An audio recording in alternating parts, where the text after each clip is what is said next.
Good morning, guys. Mhm.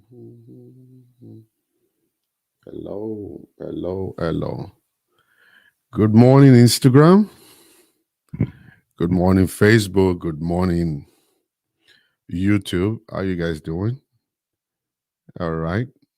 Can see my guys coming in. It's a beautiful day, everybody. Now, Favor Oyibo. Oh, I was thinking. I've been calling you Favor Oyibo instead of Oyibo. Oyibo is not Oyibo. Okay. Daniel G, how you doing? All right.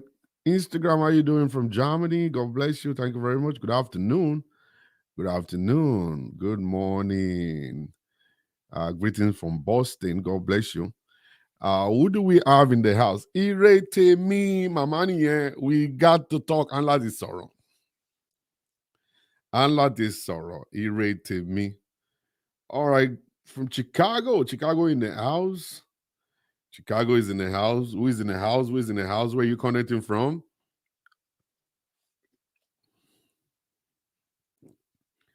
South Korea in the house. Good morning.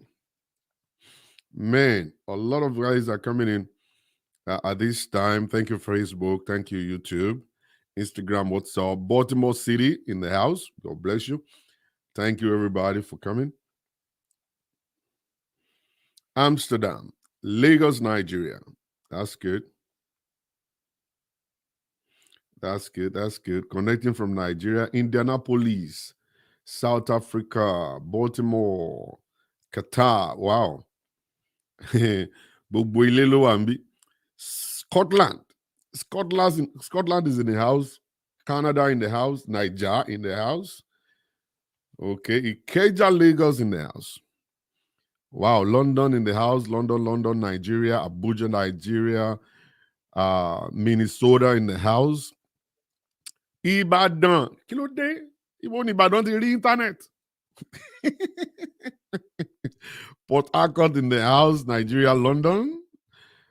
Good. Northampton in the house. God bless you. Buffalo in the house. Dublin in the house. Niger again. Kano, Nigeria. Saudi Arabia in the house. Dallas. Ibadan. Ibadan. The internet. Kano, Nigeria is here in the house. Germany in the house. Atlanta, Georgia in the house. Austin, Texas in the house. Ibadan. Where you get internet from? Scotland again.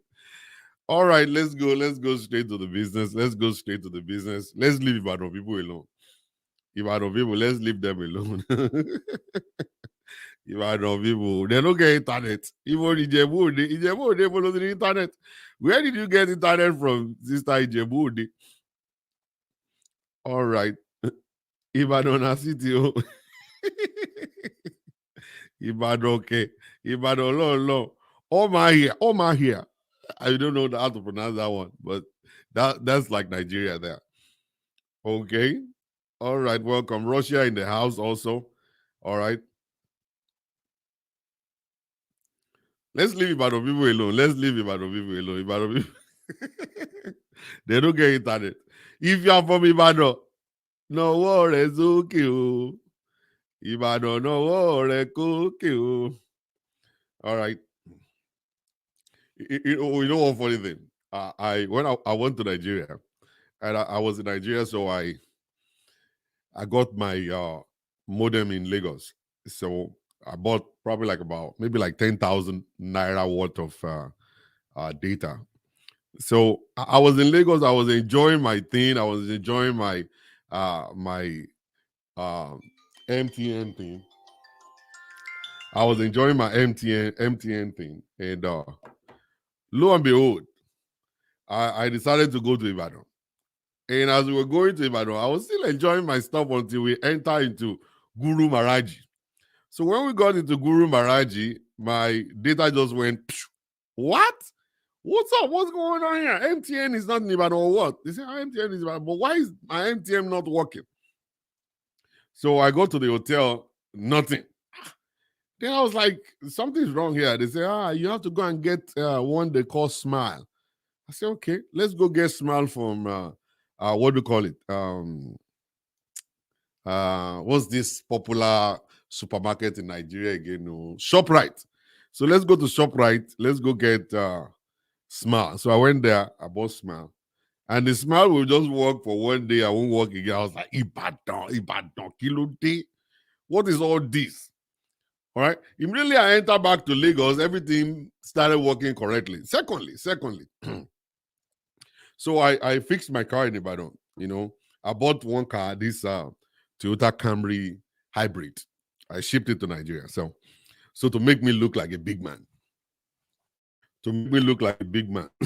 As I was driving from Ibadan to Lagos, the police stopped me like about 2 times, and when they look at me, they say, Senator, how are you, sir? Senate, how you do? Where do you come from? Where do you come bring for us? Okay. I was like, okay, you take 1,000, you take 2,000 and stuff and everything. And you know what I'm saying? So when I was using GPS because Lagos is not my thing, okay? Born and bred in Ibadan. So going to Lagos is kind of like me going to a territory I've never been before. And so I started using my GPS. You guys know that GPS is working in Nigeria right now. This what do you call it? The Google Maps is working in Nigeria. So I put the address there, and inside of Lagos, the thing took me all around and everything until I got to my destination and all that. Now, on my way coming back from Lagos back to Ibadan, and the moment we got to the middle of the road of that highway, the highway Ibadan, Lagos highway, my GPS just said searching for location. I was like, why are you searching for location? Ibadan supposed to have location. Say, no, Ibadan doesn't have location. They don't get address. Ibadan don't get address. I was like, Mugbe. So I drove all the way to Ibadan. Me, I know the way anyway. So, but I was trying to go and visit a friend in Bodija. So he gave me the address of his house and he put it inside GPS. Couldn't find it. Couldn't find that guy. Oh, but that's okay. Because that was the time I went to go to Lagos, and I was supposed to go and preach in one church in Yanobaja. So, I couldn't locate the place. So I asked one Okada guy. The Okada guy said, don't worry, follow me. And I had to follow Okada. Okada was in front. I was following Okada all the way. The guy took me through wrong ways. He's trying to make the whole journey look like it's like 3 hours. So I had to pay that guy like, I don't know, maybe like 3,000 naira or something. So on my way coming back, the pastor of the church said, oh, I'm going to follow you until you get to Ojota. So from Ojota, you can go back to Ibadan by yourself. I said, yeah. This guy jumped on the road, boom, boom, boom, boom, bam. Before we got to know it, we were right down there. I was like, my God, that stupid Okada guy took me all around Lagos, different places and stuff. And it took me almost about 3 hours to get to where I was going. Just for him to collect 3,000 naira.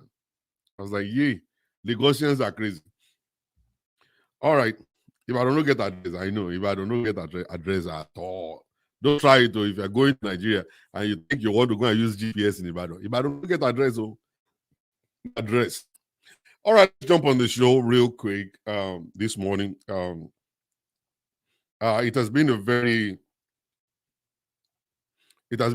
difficult week.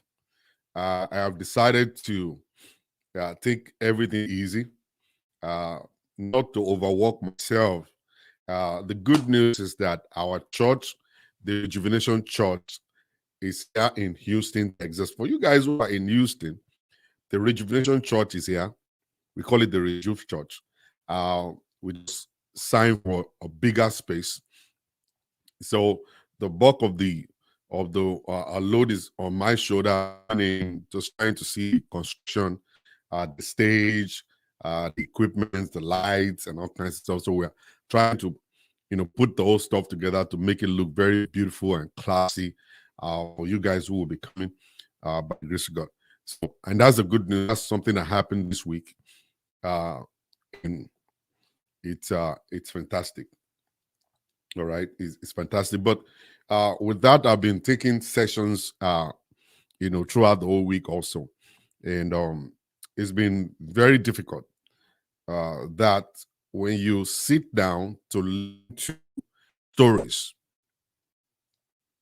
your head will be turning upside down. As a counselor yourself, your head will be turning upside down, because there are different stories, going on, different issues in marriage, that sometimes when you listen to it will look like a Nollywood movie to you. It will look like Nollywood movie to you. It's like something that someone just put together, like a kind of a fake story that people put together. But actually, these things are really happening. They are really happening inside of this thing we call marriage. And marriage is a little difficult now. And I've been telling a lot of my clients, marriage is getting difficult by the day. Marriage is getting difficult by the day. Okay. And to find the right person is getting very difficult these days. To live with the right person, okay, is difficult also. And sometimes we are living with the wrong person or wrong people, and it's making it to be more deadly every day of our lives. Every day.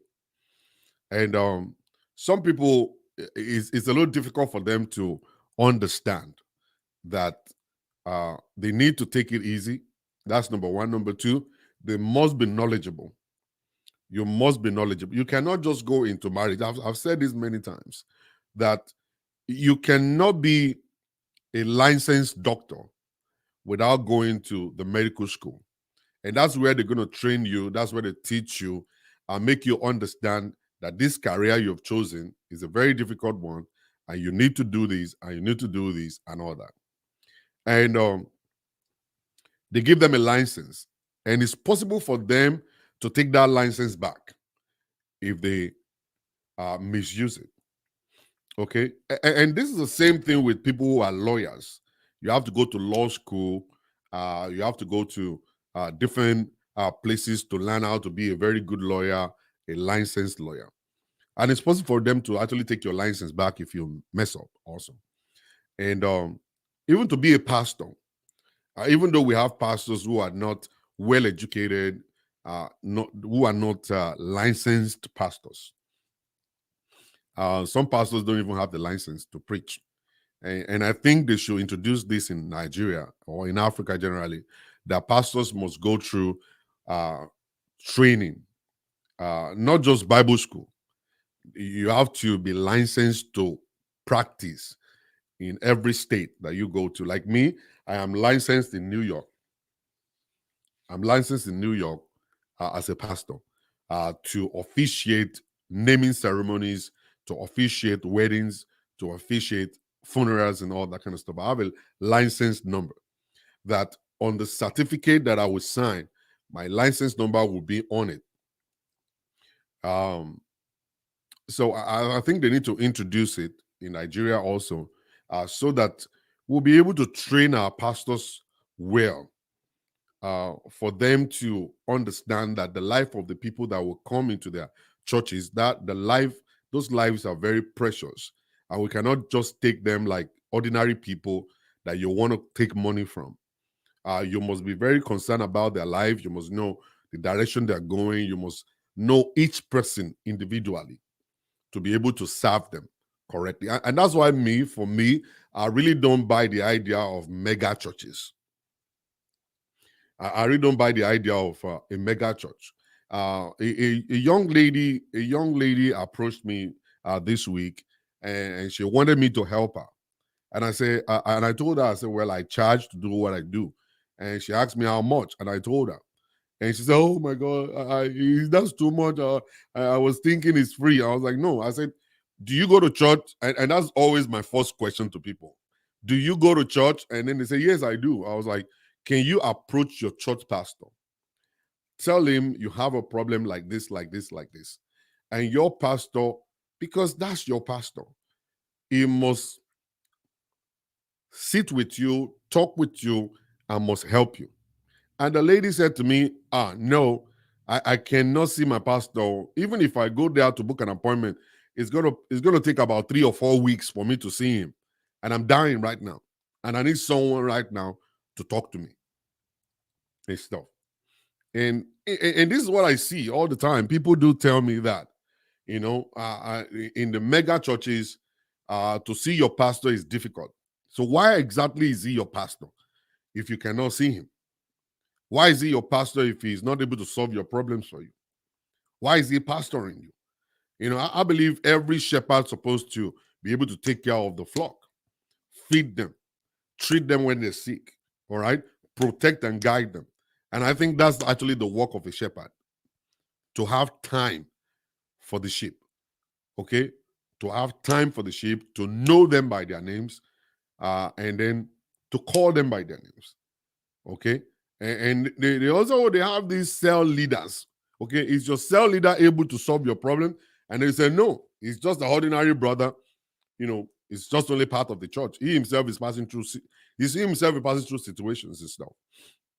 And I say, well, the issue is, I'm sorry, I charge, because I'm not this tithe and offering kind of pastor online. I don't ask anybody online, please donate to our ministry, or please give your tithe here. Please give your tithe here or whatsoever. And I don't do that. So my job here is to help you, guide you, advise you.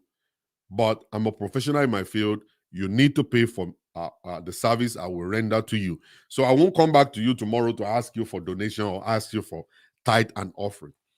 The lady started crying. And eventually I said, well, no problem. There is no problem in that. Let's talk. So we were able to discuss all kinds of stuff. So I believe that the church must have time for the people. If the pastor is big and the church is big, I believe that the church should be divided into cells, and then have qualified pastors to pastor those cells, not just an ordinary brother who doesn't know what. Just because the brother is able to quote scriptures, okay, or the brother is able to sing, or the brother is able to lead prayers, doesn't make him a qualified pastor to pastor those people. So, and the pastor that is in charge of the cell must be able to attend to the issue of people. He's not going to be the kind of person who is always busy. They want to reach him, or he cannot be reached also. He's working, he's busy, and all kinds of stuff. He must be trained to understand that the life of these people in your cell, they are the life, this life, they are actually in your hand. If anything should happen to them, then you will be liable. So we need to educate those people. They must be qualified pastors. They must be well-trained pastors. So if you want to keep the congregation in the same church, they must be serviced. They cannot just be a member of the church and then they go outside to seek for help. I don't believe in that. Okay, you're a member of a church, but you're going outside to seek for help. So when you're going outside to seek for help, so what's the essence of you going to that church when you're going outside to seek for help? Okay, so I believe all of our pastors must, understand that it is about the life of the people, the life of those ones that God has placed in your hand, and you must be able to treat them the right way. Okay, get qualified people to pastor the cells.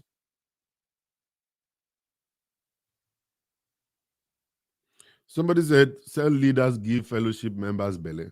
I don't know about that. Don't bring that one now. Don't bring that one. Okay. So so we need that. It's very, very important. Okay. And pastors should understand that it is not all pastors, who could attend to marital issues, marital problems. Some of them are not qualified to do it. Some of them are not really knowledgeable enough to do it. So you need to send your members to qualified, professional, licensed counselors, coaches that will be able to help them. Don't be so don't be full of ego, or you don't think like, okay, because I'm the pastor of the church, I must have something to say. I know it's not all the time you have something to say. You might be good in deliverance.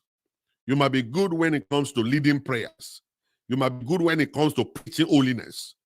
You may be good when it comes to some other things, but you may not be good when it comes to coaching people to start businesses. You may not be good when it comes to marriage counseling. You may not be good when it comes to some other things. So you must understand that the grace of another person is needed. And some of the pastors are a little scared that they believe that if I should bring this guy to my church to come over and teach about marriage, my church members will leave my church and follow the guy. Okay? The moment you are thinking like that, it's just like a wife or a husband that you are trying to hold him down. You are holding her down. You're looking her down. You must not walk. You'll be full-time housewife because you are afraid. Your wife is so beautiful that if she should be allowed to go to work, it's possible for someone to see her and take her away from you. Okay? The moment you start having that kind of a mindset, then that woman is not your wife. That man is not your husband. You need to let your ball bounce down the street. And if that ball should return back to you, that ball is yours. You cannot continue to hold something that is not your own. You can't continue to hold members down just because you don't want them to leave. And some people will not allow the girls in their church to go and get married. Every time they bring a guy from Winners Chapel, they will always say no. Why? Because they know that if this sister should get married to this brother from Winner, the moment the wedding is done, the sister is going to leave their church and join the husband in Winners Chapel. Or maybe he's going to join Redeem or join Mountain of Fire or join any other church. So, and we have tied so many young ladies down, in our churches because they know how to sing. We have tied them down because they know how to lead prayers. So we have used scriptures, we have used prophecy to tie them down from getting married. And we're thinking, okay, maybe a guy will come into church and will be a member of our church, and then that person will now be the one to marry that sister, and then the two of them will remain inside the same church. But sometimes it's not like that. You got to let them go. Let them go to be happy. Let them go to be fulfilled. Let them go to have their own lives. Okay? And you'll never know. She might get married to the Winners Chapel guy, and the Winners Chapel guy may think, okay, I think my wife, you have a ministry here. All right? Don't worry, myself and the kids, we're going to join you here in your church, and then you can continue your ministry. Instead of we using prophecy to tie them down, we let them go. Let them go and get fulfilled. Let them go and be happy. All right? They will always remember you that this is my Father and the Lord. I started from this church. That's if they didn't even come back. They didn't get to come back to your church. And the church is more of soldier go, soldier come. You can't tie people down in your church. They will come, they will leave. And this is why I really don't like it. And I think you should go and ask some of people who left my church. They left our church in New York. I have never gone back to say, please come back. I've never gone back to say, please come back. They are not getting blessed at the place because they might not believe in what I'm preaching. And they feel like, okay, I want to go to a place where the understanding is there. And let me go there and get fulfilled and blessed. Let them go. I will never hold nobody now. Some people will go and become your enemy. Some people will go and still reference you. It's just going to go two ways. And then some pastors, when you leave their church, you automatically become their enemy. You automatically become their enemy. When you leave their church, you are now the enemy of that church. They will tell everybody in the church not to talk to you again. When they see you outside, they will look at you like a devil. That you left our church, you're a demon and stuff. And they won't want to have anything doing with you. And at that point in time, they are expecting the bad news. Something bad that will happen to you so that they will be able to say, you have left a place where there is covering to go to a place where there is nothing. Okay? And the issue is that they're going to wait for a long, long, long, long time. Because one thing is that you're going to get fulfilled and be happy in your life if you leave. Because something's tying you down there. You don't belong in the place, but you're tied down in that same place. And then you might not be able to fulfill your destiny or the purpose for your life. Okay? I always tell people this. They go to churches like the white church. People do say that, oh, I'm going to white church. And I ask them why. Oh, I don't like the drama in Nigerian churches. The drama is just too much. I understand. Okay, what exactly is your responsibility inside of that same church where we have so much wahala? What kind of light are you shining there? Okay, okay, let your light shine. Let people see your own character that is different. Okay, and then when your life is different, your character is different, there will be some people that want to be like you. There are young people that are coming and they want you to mentor them, and that is how the church will start growing. And then there's going to be a new direction, a new vision, and people will get to learn from you. But when you run away, and one thing that they always do is that when they now run away, they run to a place whereby they sit. It's difficult for them to function in the white church. Then that's where they sit. All right. They just go into church and then they come out. They go in and they come out. Just like a regular person just going to sit down and just listen. Listen to the singing. And you as a person, you are dying because you are created to touch lives. But the opportunity is not there for you to do so. The opportunity is not there for you to do so. And some people, they go to big churches. And the big churches, they already have keyboardists, drummer, musician, and all kinds of stuff. And all kinds of stuff. They do have it. And you are sitting down there and you know how to sing. But in the church, you have to go through screening. I went to a church one time and, one lady came and said, "Oh, I can sing." And the choir leader said, "No, you can sing here." And then the lady asked, "Why?" Said, "Because we already have enough people singing. We don't want any other person to come here." And the pastor of the church said, "No, no, no, no, no. Let her go and be trained. Let her go and be interviewed, and let her do audition." And it was very funny. That same day, Sunday, they gave the sister, it was after service. So they gave the sister microphone to sing. And this sister started singing. I'm telling you, it was like heaven was actually dropping down. The sister was actually pulling down the glory of God right there. The keyboard was just flowing. The drummer was going. Everybody, they were all good. But the issue is that some of the sisters in church that were leading praise and worship in the church, they started getting jealous. And I saw them, they started whispering to each other. And after they were done, the choir director said, I was like, what? What do you mean? This sister, this is a good sister here. You need this sister. You need this particular person in your life. In your church, you need her. But the choir leader said, you cannot. You can't sing here. And the pastor said, well, maybe you should sit in the congregation until the opportunity will be there for you to sing. And there's so many drummers there also that sometimes they will allow you to drum when they're doing baby dedication. They allow you to do one thing. Instead of you going somewhere else where you could be useful, you still stay within the same place. So you are not fulfilling destiny. You are not fulfilling your purpose in life. Okay? The reason why God has called you to be there and has given you the talent is to use it. It's not for you to just sit down in a place and then you keep on looking. Some people, they have successfully destroyed the talent of God within them. Destroyed the talent of God within them because they allowed it to die. They didn't use it. They didn't use it. They didn't use it. Some drummers are like that. Some keyboardists are like that. Some singers are like that. Some people who are actually gifted when it comes to teaching, they are like that. There's no place for you where you are. Well, that's not where I'm going. Okay. Now, so I've been going through a lot so much, and I've been asking people, why don't you talk to your church pastor? Why don't you talk to he said, well, it's difficult to talk to him. We might not see him, this and this and that and everything.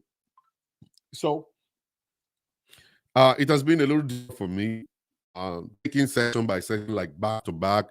Sometimes I'll finish one by 12. I'll start another one for 12 o'clock instantly, or I'll finish one for 1. I'll start another one by 2, and all kinds of stuff like that. And I noticed that marriage is becoming difficult, very, very difficult. So this time I had a discussion with a couple, and one thing I found that from what the lady shared with me is that Marriage these days is lacking love. And I was like, what do you mean lacking love? How come you marry someone you are not in love with? How come you allow someone to marry you if you know the person doesn't love you? And the lady said it's not about love. I mean, it's not about money, but it's about love that is missing. Okay. Let me talk a little bit about the money part. I counseled somebody and I said, please don't marry someone who's not able to provide. Who's not able to provide. Don't marry someone who is not able to provide. And the lady said, wow. But, to her, she was like, I really don't believe in money. Money is not important and stuff. And I said, it is now that you're desperate. It's desperation that will make you to think that money is not important in marriage. Desperation. You see, when you're desperate, I know a lot of women that are like that. When they're talking to a man, they'll say, it's not money. Oh. I'm not driven by money. Oh. Even if we don't eat for 10 years, we'll be drinking gari. Oh. We go so kakamo. We could drink gari. Oh. It doesn't matter. All I want is just love. Just love me wholeheartedly. Just love me, love me, love me, love me, and love me. Please, men, don't marry that kind of a girl. Men, please, don't marry her. If you marry that kind of a girl, that girl is a politician. That girl is a politician. She is playing politics on you. The issue that is doing is that she's pushing you to put the rock on it. By the time you put that rock on the finger, that's when you understand money is actually important to her. She is only playing politics with you. She want to make you feel like, oh, I'm not going to give you problem. Oh, I won't do nothing. Oh, I will just leave you. Oh, you provide, you didn't provide. I won't give you pressure. Oh, me, I just love. Oh, I can buy my own clothes myself. Oh, I can do my own things myself. It's a lie. It's a lie. Oh. It's a lie. It's a big time lie. Wait until the end of the wedding. That is when you will understand that this sister is a scam. Baba scam and his sister, you say this sister is a scam. This sister, you're a scam. But you told me before marriage. That is when you will see that women could change whatever. They will change their words like overnight, boom. And they will say, no, I didn't say that. They will say, I didn't say that. They will say, but that was what you said. Oh my God, why didn't I record it? And men will always say, oh, why didn't I record? You better record now. Don't let this slide. Don't record. Bring out your telephone. Say it into this recording. That money doesn't matter. Say it there so that we play it to you again in 3 months' time. In 3 months' time, I will play it back to you. And say it like you mean it all. And break it down. Break the whole stuff down as I record you. Okay? That sister is a scammer. And she's just looking for someone to marry her. And that's why she's saying all that nice thing. And then they will say, I don't tie men down. You can go out anyhow you like. You can go hang out with your friend. Though, if you are a man and you let that one catch you and you are food. And you get food by a woman saying, you can go out all you like.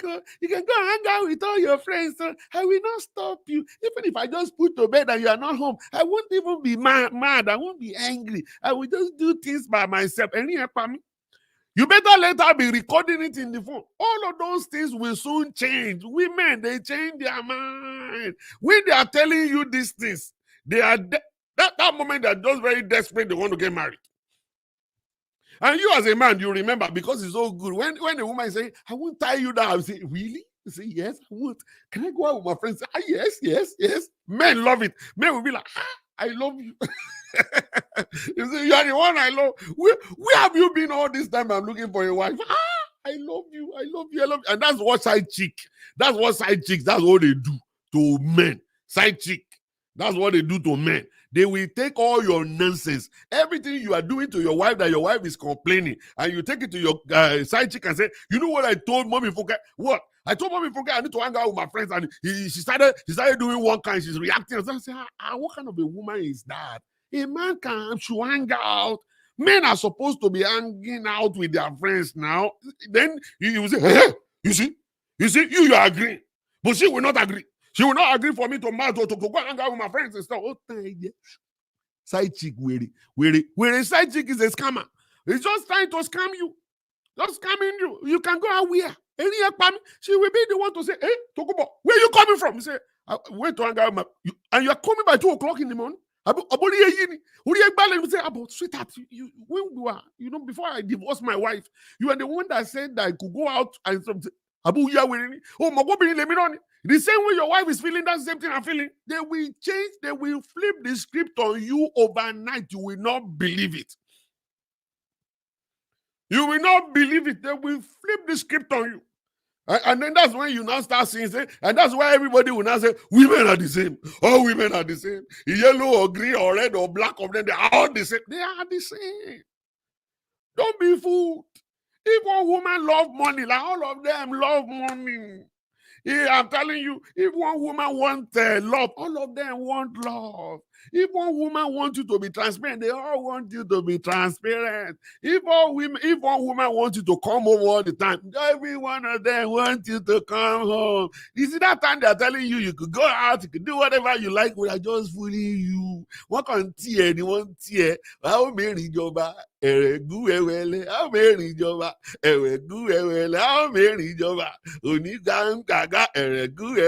pushing you. When they put you inside the koto, and then they now look at it anywhere. Cage, life and direct. Okay? You don't want to do don't let them fool you. Don't let them push you. When they push you, you enter into gutter. You enter gutter. So if you know you don't have a job now and you are seeing a sister that is telling you, don't worry, worry, oh. Don't listen to that woman, please. Don't listen to her. Or don't listen to her. The script will change. It will definitely change. It will change. You see, I always tell my wife this. You see, for me, if it's me, Shola Adioye, okay, I will live inside 1-bedroom apartment. And I'll be happy the rest of my life. I don't have to buy a big house. I don't have to buy a big car. I don't have to buy anything. I will just enjoy myself. I will eat amala in the morning, afternoon, and night. And I'll go to sleep. And I'll wake up in the middle of the night and stroll around my house and go back to sleep again. I'll be happy. Okay? But the issue is that, hey, a woman will flip the script on you. They will tell you, your friend problem. And the funniest thing is that women will always say, have I been pressurizing you? Have I been giving you any kind of thing you could not provide? And you as a man will say, what are you talking? You have done it many times, but you can't fight a woman and win. That is the problem. The moment you call somebody to come and sit down, you say, okay, what is it? The woman will say, no. And then she says, and the person that is sitting down, the very first thing will look and say, the woman, you lie. She is only he's just doing demonstration. When a woman will do demo for you, you want to cut off the head of the husband. You cut off the head of the husband. No. I'm not going to lie to you.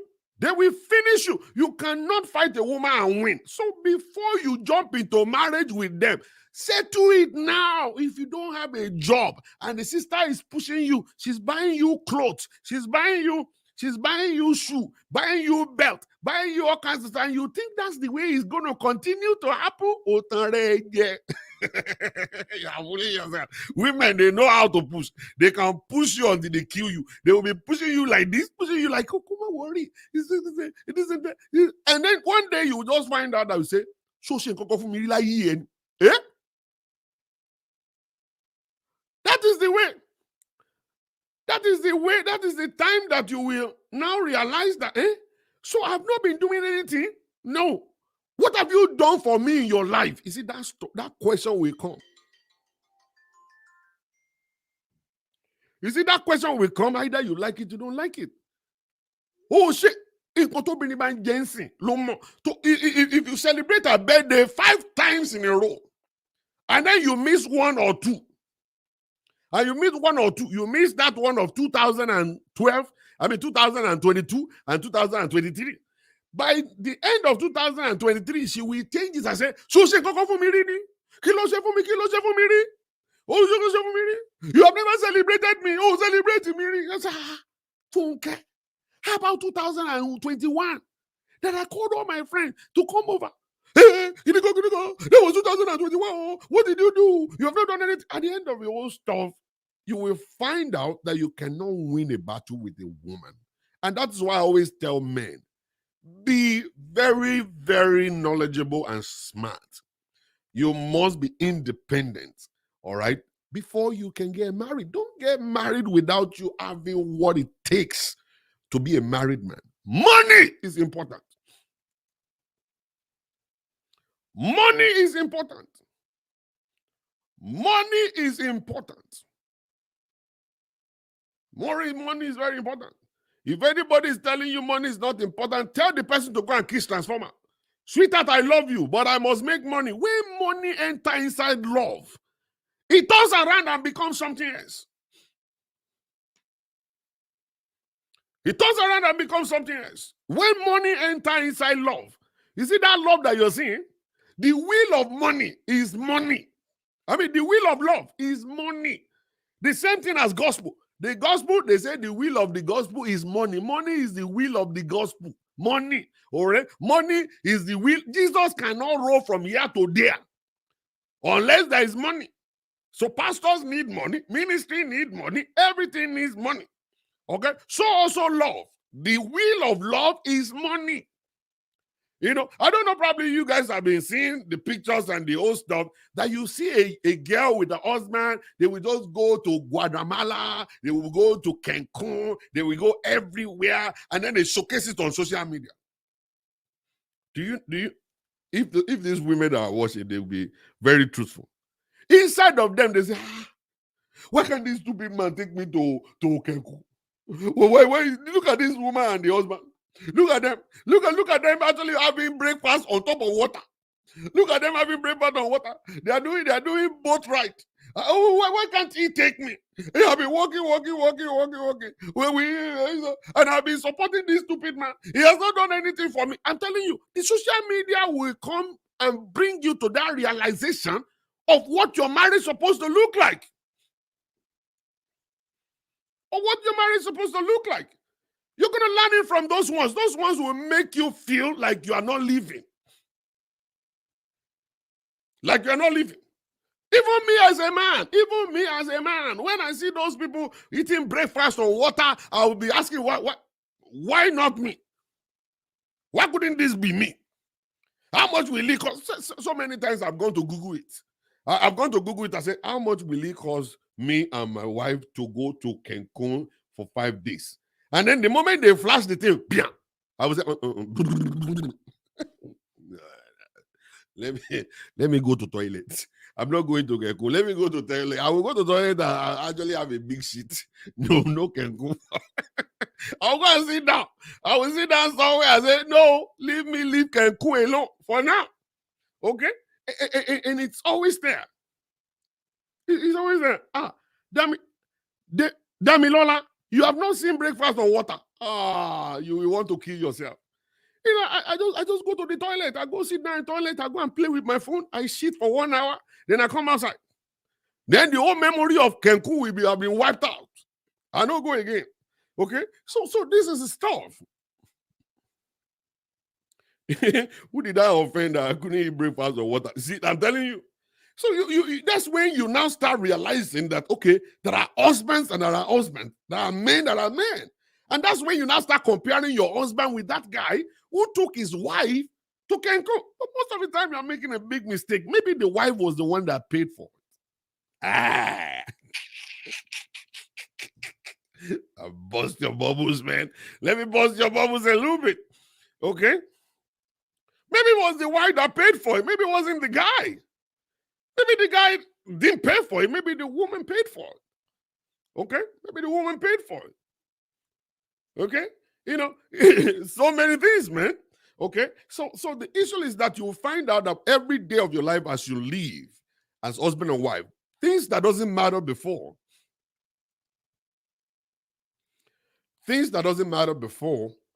will start flashing through your mind.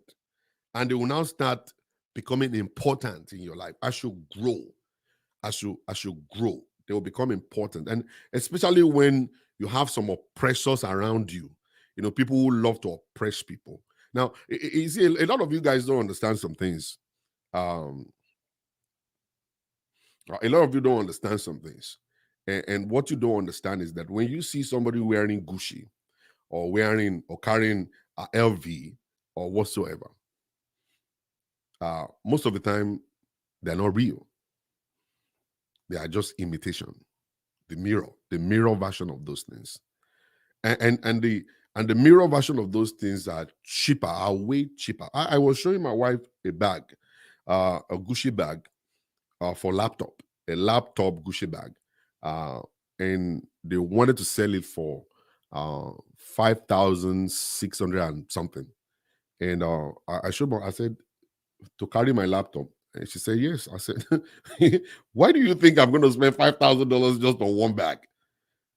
And she looked at me. I said, well, I said, if I'm making like maybe if I'm making like $100,000 every month, yeah, I could do that and stuff. But at this level that I am right now, I really don't think $5,000 bag would change anything about me. So if I carry that bag, what would that bag do? Oh, people will respect you. When you go to the airport, they will respect you. I said, will the bag pay for my ticket? Will that bag make them to upgrade me to first class? Or what?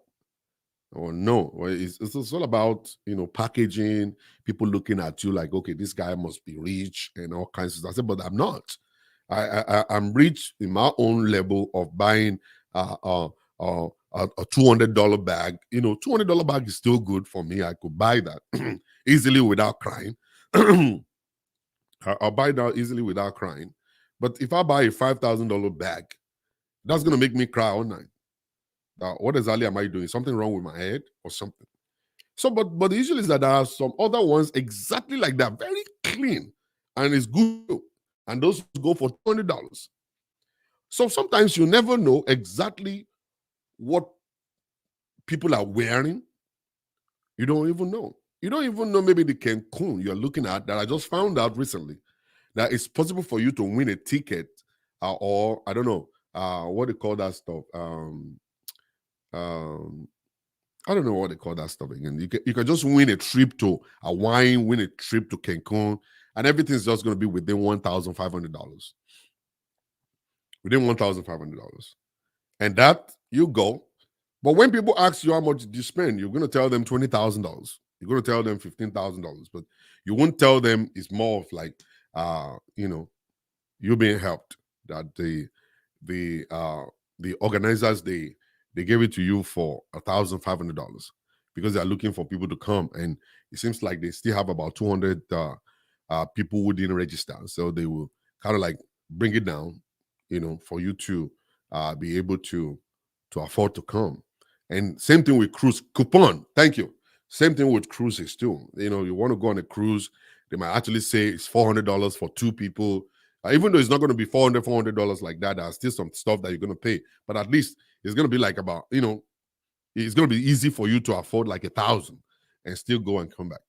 Okay. So what am I saying is that, marriage is becoming very difficult. Number one, we believe that there is no more or no longer genuine love. And what do we call genuine love? Special package. Thank you. What do we call genuine love? Is not the kind of love that we grew up to see between our father and our mother, because so many of them they died in abusive relationship, but we didn't know because they couldn't share it. They couldn't talk about those things. It's difficult for them to open up and tell us your daddy is abusive, or there are no agencies where they could go to report. They could go to report, or there's nobody. There are nobody that will. There's nobody that will listen to them. Nobody will listen to them when they come. Even when they go back to their parents will send them back to the husband and say, "Go back there, and go back there and stuff like that." So it's not some of our mothers and fathers. They They didn't really enjoy their relationship. They just endured it until they died. Okay, so it's not that kind of love that we're talking about. We're talking about the kind of love that will actually come between a man and a woman that will make them to be one flesh, one flesh. Okay, one flesh, as in like there's going to be respect in that relationship. And when we talk about respect here, somebody was able to give me a kind of a, I don't know what to call it, enlightenment that a man will always cheat, sir. And I said, why? So because it's just like that. It's a little difficult to actually hold a man down from cheating. That they will, that they will. I was like, okay. So, but there's a way a man will respect the wife. That whatever you do or he is doing, it will not bring it around his wife, and that's another form of respect. I was like, I don't know. I'm not sure if I should agree to it. I'm not sure if I should agree to that. I'm not sure. That another form of respect is when uh, a man is cheating, but it didn't bring it close to the home.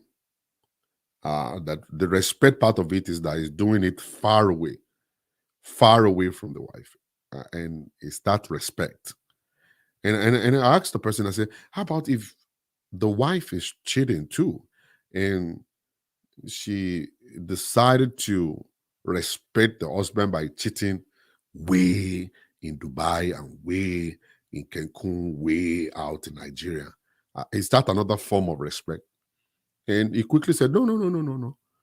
A woman is not designed uh, to cheat.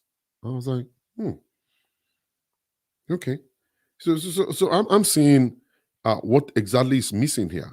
When we say we have genuine love, okay, and you look at the definition of love and the characteristics of love, you will find out that love will never in this world define relationship the way you are defining it. I don't think love will do that. Love will always have defend, you know, whoever you say you love, you defend, you protect, you guide, you care about, you stick to them, you focus on them, you be truthful to them, you be transparent with them. I don't think love will want to hurt somebody. I really don't think so. I really don't think love is all about hurting somebody.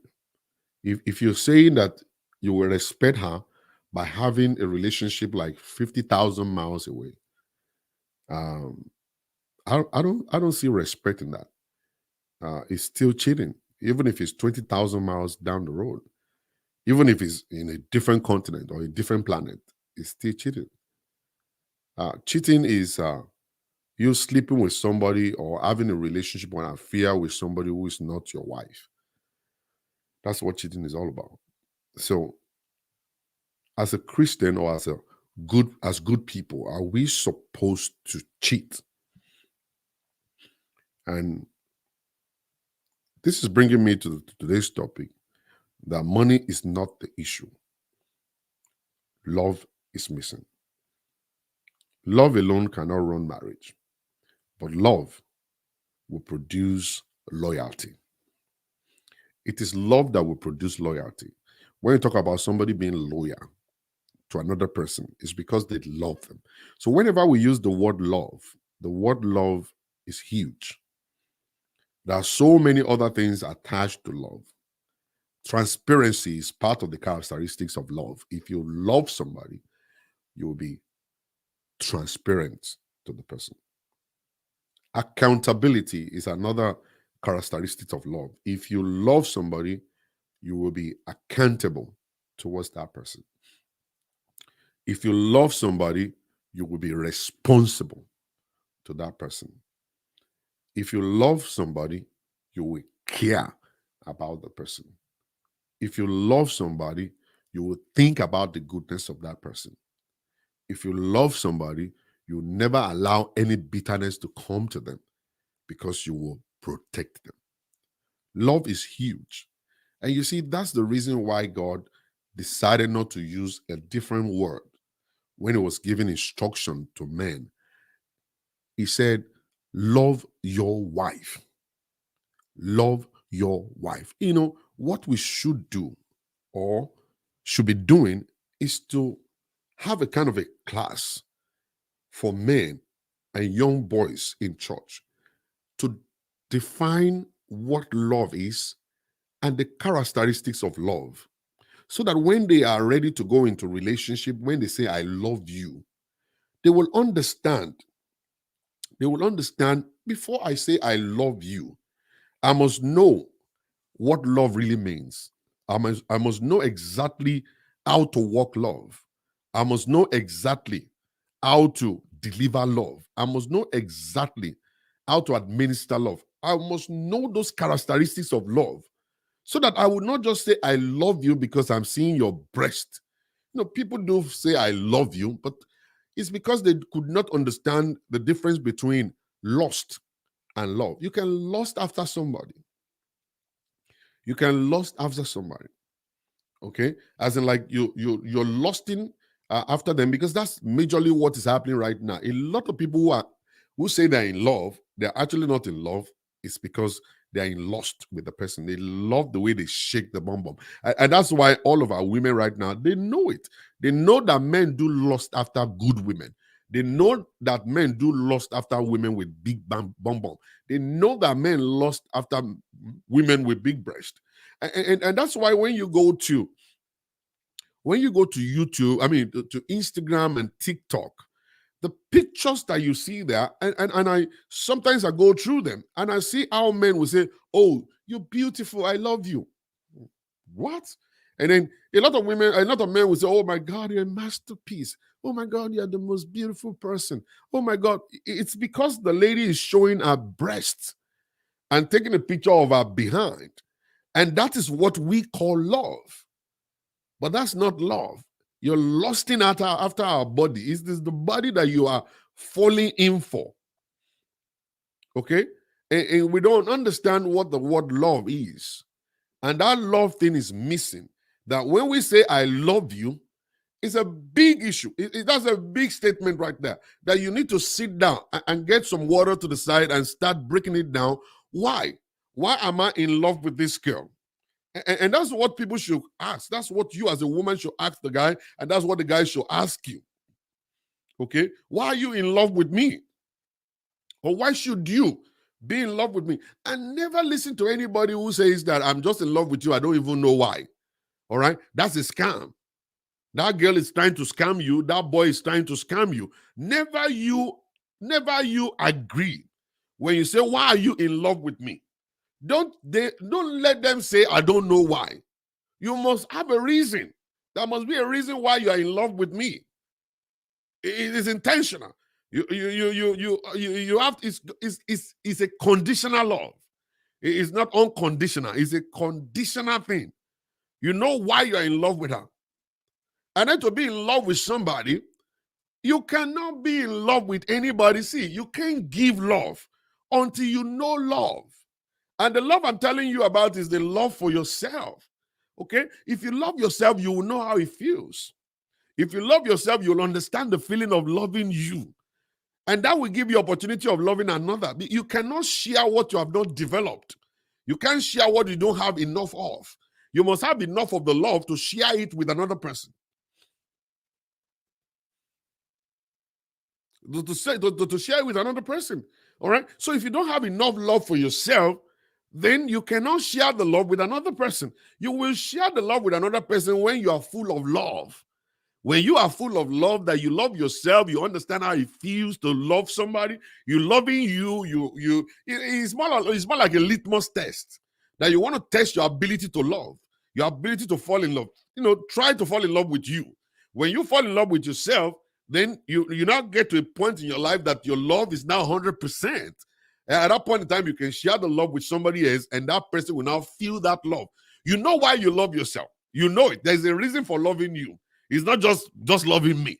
I know why I'm in love with myself. I know why I love myself. I know why I look at myself in the mirror and I tell myself, Shola, man, you know what I'm saying? And so I talk to myself. I talk to myself. I bring myself to a place where there's quiet. I'm in quietness, and I talk to myself. I communicate with myself. Okay, and that's the same thing. If you cannot communicate with yourself, you can't communicate with others. You cannot give what you don't have. You must first of all experience it in you to give it.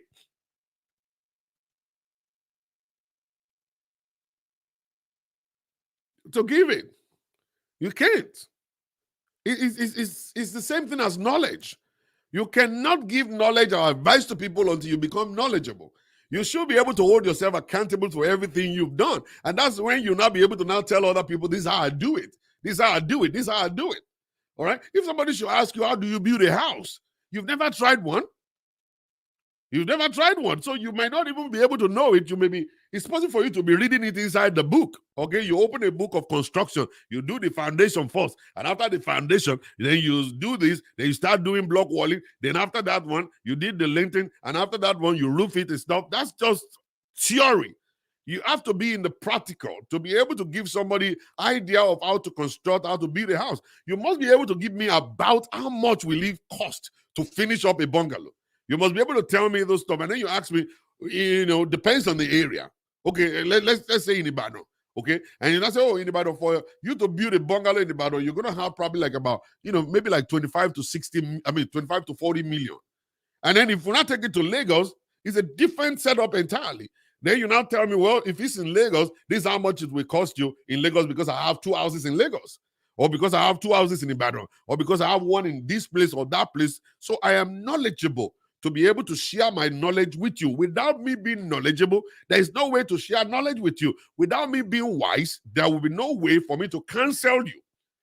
It's the wisdom that I've acquired that will make me to become a wise man who you could talk to, and I could break things down to you. It's just like weed. All right. When I was very young, I used to smoke weed.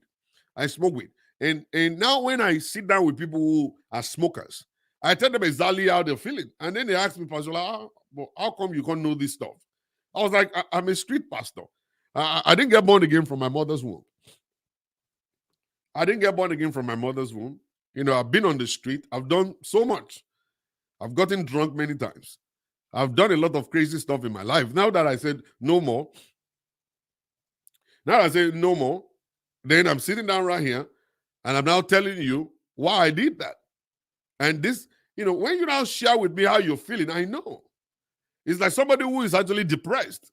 If I sit down with you and I start telling you about depression, you ask me, did you read it in the book? No, I did not, because I used to be depressed. Okay?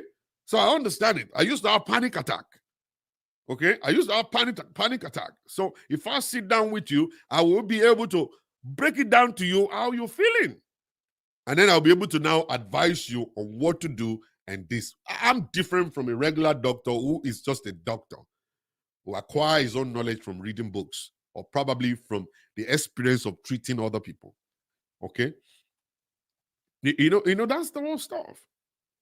That was the time I told the guy, this guy was like, oh, I'm having pain on my chest. I said, oh, is it from smoking? And the guy said, maybe. I said, yeah. I said, there was time when I was smoking, I might not be able to sleep on my side. I have to sleep on my chest. And the guy said, wow. He said, yes, that's what's happening to me. I said, yes. I said, because your lungs are about to give up. And you don't want to die young. Inside of your lungs, this is the way it looks like right now. This is exactly the way it looks like right now. It's stuff. And those guys will look at me and say, wow.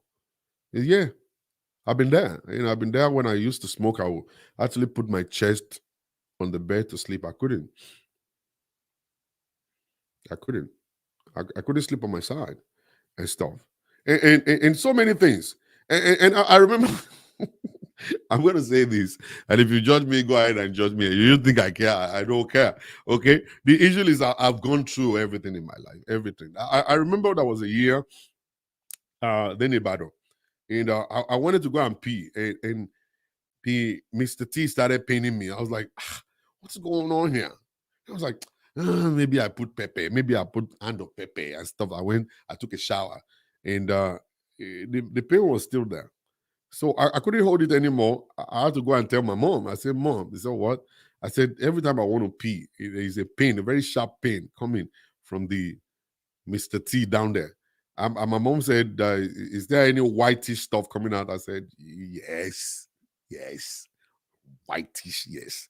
And my mom said, that's gonorrhea. I said, ah. And then she asked me, did you sleep with the girl? I said, yes. Who is the girl? I said, the name is Kini. I said, okay, don't worry. I'll take care of it. So my mom went to the pharmacy, bought the vaccine, gonorrhea or something like that. And so she gave me injection. And then she told me, don't tell your dad. I said, I won't. And stuff. And then she said, I would like to see the girl. I would like to see the girl. So I said, okay. So I went down to the street and I called the girl. I said, hey, my mom would like to see you. So she sat down with my mom. My mom didn't make it difficult at all. My mom just said, you guys are grown. You are engaged in a sexual relationship. You guys must be very careful about how you do things and all kinds of stuff, this, and all that. And my mom said, I'm going to be treating you. You're going to take some shot to clear out yourself because your boyfriend here, showed some symptoms of this, and I believe you guys must be sleeping. And she said yes, and she was able to go through the treatment too. So many years after, I've turned to be a pastor at that time, and one guy, walked to the office and he asked me to pray for him, and I asked him, I said, pray. I said, what exactly is wrong with you? And he said that there's something wrong. There's this white stuff coming from the penis and all kinds of stuff. And I said, no, I'm not going to pray for you. And the guy said, why not, sir? I said, because that's not what you need. I said, what is wrong with you? I'm not a doctor, but I'm very experienced about this stuff. I said, what's going on with you is that there's STD and they call it gonorrhea, and you need to see a doctor. And the guy said, that's why I'm afraid. I don't want to go and see a doctor that will tell my mom. I said, don't worry. I'm going to take care of that. So I took him to my house and I introduced him to my mom. And my mom happens to be a nurse anyway. So my mom now said, oh, this.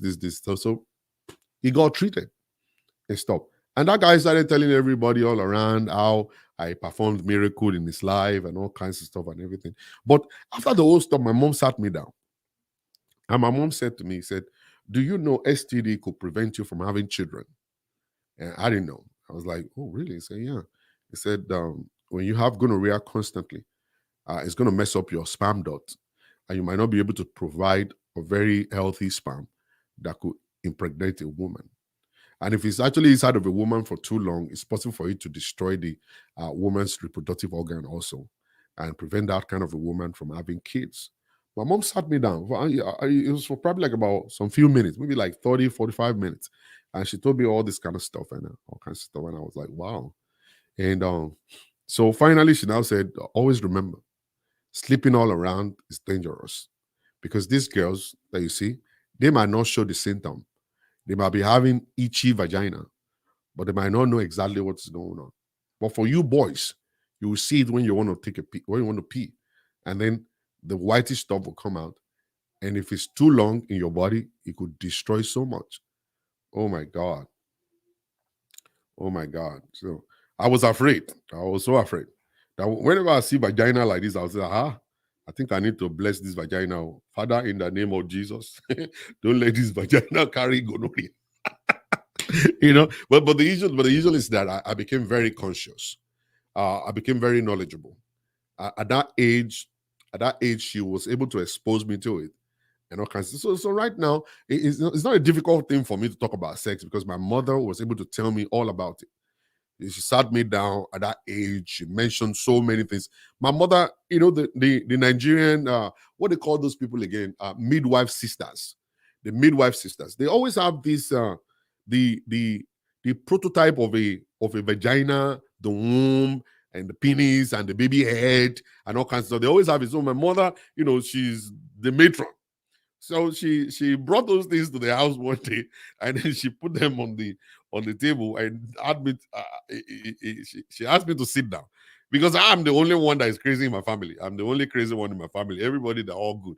My brother is good. My sister is good. My little sister is good. My little brother is good. The last one is good. But I happen to be the bad one. I really don't know why. I'm not sure. I'm kind of like, you guys need to do a DNA test on me. Something's wrong. Why is everybody good? Why is it only me that is the bad one? How come I'm the only one that is the stupid one, the bad one here? I'm the one that is always coming home with troubles and police looking for me and all kinds of stuff like that. So, but my mother could see that. So, before you kill yourself, let me educate you. So she brought all those things. She brought all those things home, and then she she saw me and she showed me the picture of a vagina. The stuff. I look at it and say, yeah, I know this thing. I've been all around this thing forever. I know this thing very well. And then she showed me the penis. I was like, yeah, I carry one of those. I have one of those. That's fine. Then she put it on the side, and then she started showing me the fallopian tube, the ovaries, and all kinds of stuff. She showed me all of those stuff that if your sperm should move from here to this point, boom, you've gotten a girl pregnant. And if you get a girl pregnant, this is actually what's going to happen. She's going to get pregnant. She's going to have a baby. Okay. If she decides to do abortion, it's possible for this to get damaged, and she might not have babies again. And I was like, oh, that's fine. He said, so this is where the gonorrhea, this is where they stay. And then when you put in yourself, and then it's possible for you to contact it, and it's going to flow through you, and that's how you get it. And this, and then she showed me all some things and everything. And I was like, oh my God.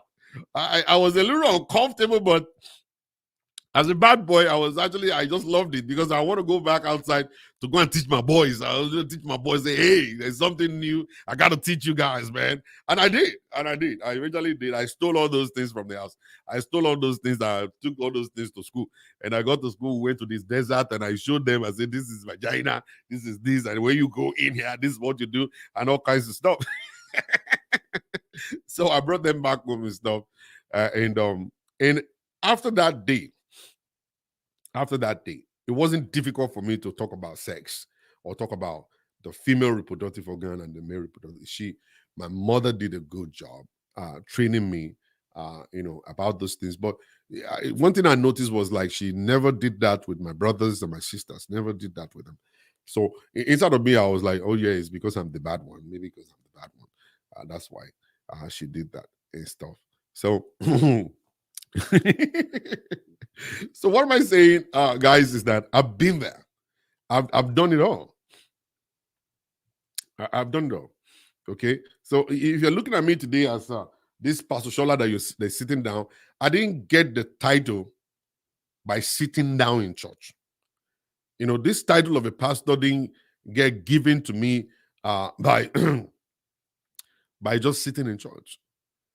I was able to get this title based on the wilderness experience that God took me through to prepare me and get me ready to help other people that will fall into the same pit. Because the pulpit means pulling people out of the pit. That's what the pulpit is. Pulling people out of the pit. And that's why you see a lot of our pastors, when you bring situations to them, when you bring situations to our pastors, the next thing they want to tell you is that let us pray. I don't. I don't say let us pray. I don't. Because majority of the things that you bring to me, I've gone through them.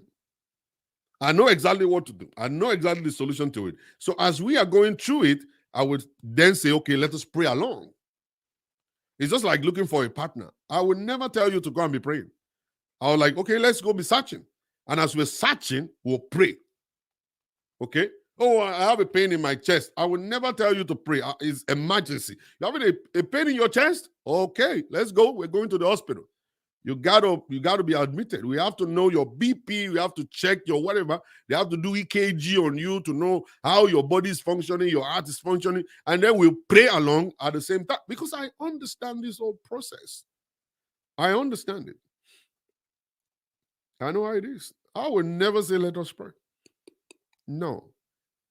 I've been taken through that journey not to come back here now to fool you. I went through the journey not to come here to fool you, just like Moses did. God took Moses into the palace to dine and wine with the enemy. Then he took him out, took him to the mountain of God to learn spirituality. So when he came back, he's a balanced man. A balanced man.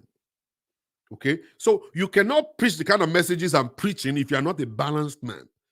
If you grew up inside of church, you didn't leave the church at all, you will be sister, let us pray. You will be brother, let us pray. Because you don't understand. All you know is just praying. But for me, I've been on the street. Okay? I know that people are getting hurt. I know that people are getting sick and they're getting healed by going to the hospital. So when I gave my life to God, I'm a balanced person, a balanced human being. Okay? That I know exactly what to tell you to do when you come to me. Okay, when you come to me. And that's how to live a balanced life. So love is a very difficult thing. It's a very difficult thing that we must be very knowledgeable about as Africans. Now, you need to have a reason why you're in love with somebody. You can't just be in love with somebody. You have a reason. Why am I in love with this person? Why did I fall for this person?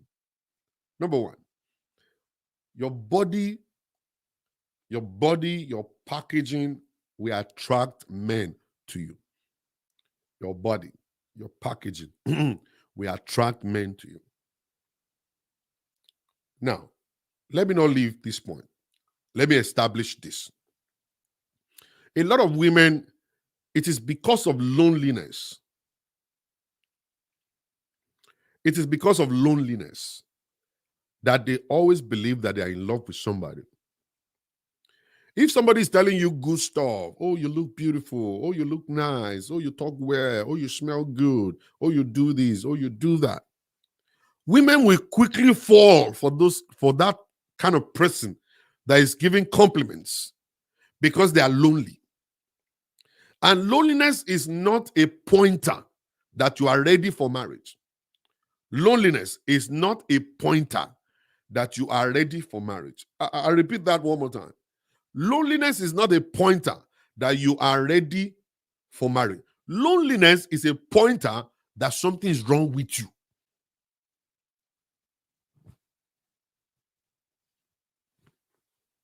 That something is wrong with you.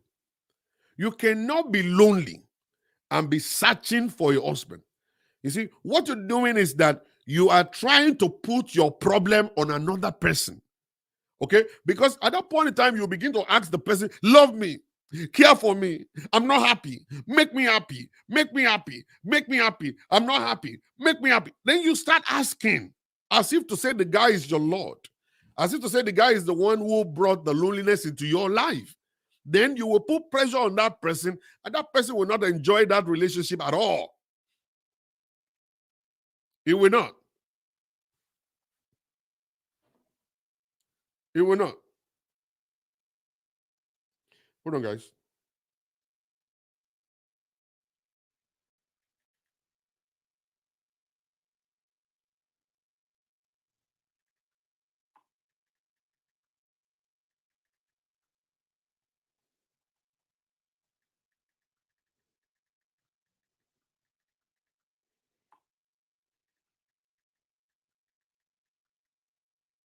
Okay. So you'll be expecting the guy to perform miracle. You expect the guy to perform magic. You're going to put pressure on the guy. The guy is going to now get frustrated. And now the next thing is that, no, I can't deal with this. I can't deal with this. I'm going. So if you're a woman out there and you're feeling lonely, and you believe that this loneliness is because you don't have a man, okay, that's actually wrong. It's not. That loneliness is showing you that there is a problem with you. This is not the right time for you to find a partner. This is a time for you to fix what is wrong in your life. Why are you lonely? Don't you have friends? Don't you have purpose in life? Are you fulfilling purpose by yourself or not? Or what exactly is making you to be lonely? We have to first of all diagnose that and look into it and say, okay, this is why you're lonely. And this is how to fix your loneliness. It is not that you don't have a man. A man will only cover up, okay, for a time.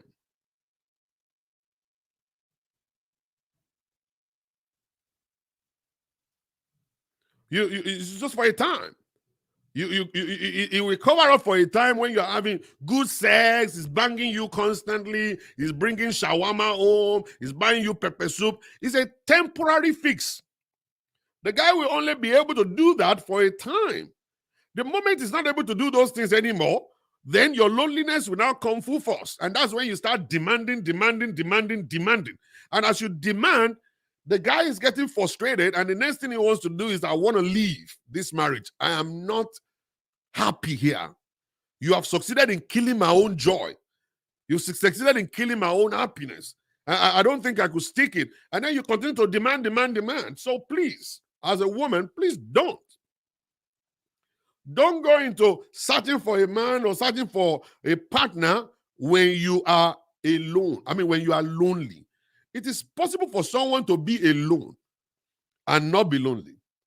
A perfect person. Don't get me wrong. It's not everybody. Nobody could be 100% perfect. But a perfect person will be alone but not be lonely. There are too many activities all around them. They have vision, they have goals, they have all manners of things to actually make sure that they get every year. They are focused on those things, and that's what they go for. So, man or no man, wife or no wife, they are still fulfilling their purpose. They're still okay. So, by the time the guy will come into their life, the guy is independent, you are independent, and the two of you live together as husband and wife to boost the happiness and the joy of each other. To boost the happiness of the two of each other. Okay? Yes, ma'am. You can actually be with people and still be lonely. You're very correct. You're very, very correct. And it's because you have not detected, you have not figured out that inner joy, something that will make you happy. Something that will make you happy. Something that will boost your happiness, that will bring the happiness and create it. You've not been able to do that. You have not been able to do that. So, as a woman, before you go into it and say you are falling in love, so the interpretation of love for a woman, sometimes, not all women, for some women, is that when a man is complimenting you, giving you compliments. When the man is giving you compliments, I know how to do that thing like crazy. I can do that thing like from morning till night. I know how to. I will look at you, you look like ugly muchacha, you look like Scooby-Doo, but I'll say, madam, oh my God, you are just a piece of heart. You can do this. You're everything that is needed. Oh my God. Look at your nose. It's pointed like American nose. Oh my goodness. You have very athletic body. Nobody will see you that will be able to resist you.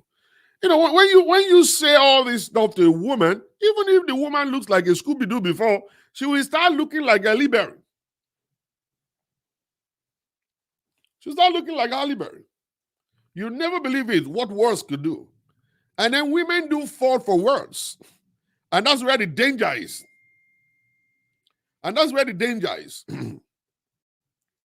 Okay? You always fall for everybody's words. You know, people will say things and you're melting. Always melting. Oh my gosh. Women, I don't like it when you say, oh my gosh. What is oh my gosh? Use your brain. Activate your brain and break these things down.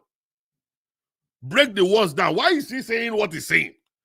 Why is the man giving me compliment? This man must be a thief. He wants to collect something from me. Use your brain. Let your brain. Activate your brain. Activate your brain. Let your brain start asking you questions. I've been saying this. I say this all the time. That the ability to activate common sense is when you are able to ask why, when, how, who. You see, those questions, they are the best questions ever in life. How, why, when, and who. You know, ask yourself those questions. So that at the end of the day, you will not just be falling victim of nonsense. And then the next thing is that every night, there was one woman, she's a pastor's wife. The pastor's wife. A pastor's wife.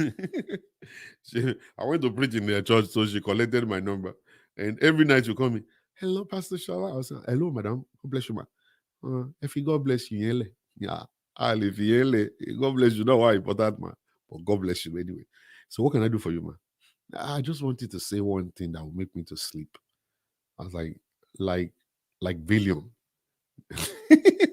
Make you to sleep. How, man? You see, when you are preaching at the church, your voice is just ringing. I couldn't get it off of my head. And yes, can you please just say something? I said, like what? I wanted to just say glory to God. Then I said, glory to God. He says, oh my God. Thank you, Pastor Shola. I'll call you tomorrow. I said, okay, ma. So she would drop and then she'll call me again. And then she'll drop, she'll call me again. And one day, I was like getting a little uncomfortable and stuff and everything. And one day, I asked, I said, madam, where is your husband? I said, he's sleeping. But he's sleeping and you are busy asking me to say one thing. And I say, glory to God. I mean, I will use my baritone voice to say, glory to God, hallelujah. God bless you, hallelujah. And me, I was just, I was like, I don't know. Which one is this? And at the end of the day, I just found out the man just called me. The pastor just called me, bam, one afternoon. He said, hello, Pastor. I said, hello, sir. Are you chance next week Sunday to minister to us? I was like, minister where, sir? At the church. The church, they love you so much. And even my wife is actually pushing that we need to bring you back. Then when she said my wife, I was like, oh, okay. I said, oh, okay. So I said, okay, but I mean, I was kind of like in love with the honorarium anyway. The honorarium is good. So I was like, yeah, I'll come. I'm free. So I told the church, I said, Pastor July is going to be away for Sunday. I'm going to be ministering somewhere. And so they said, oh, yeah, that's fine. So I went and I got there and I sat down. And this time around, the sitting arrangement changed. And I was one, and for me, I always activate my common sense whenever I go somewhere. I'll activate my common sense. Okay. Now, formally, the first time I came, it was my seat, pastor's seat, and pastor's wife over there. But this time around, when I came, my seat here and pastor's wife is now sitting in the middle, and the pastor is sitting on the other side. And the woman was whispering to me, and she said, you know, you look good today. And you know, the voice was it's so loud that I believe somebody must have heard her. And I was just looking all around like, is anybody here to deliver me from this Jezebel? I'm in trouble. And stuff. And I said, oh, thank you, man. I said, thank you, man. And stuff. And I put my hands like on the edge of the stuff. And occasionally, our finger would just touch mine. So then I decided to do this. Yeah, I did this. And this stuff I'm telling you guys life is a true story. And I did this. And then when they now invited me to come and minister, she was the one that did the introduction this time. And she was saying all manners of things that me I've never done in my life.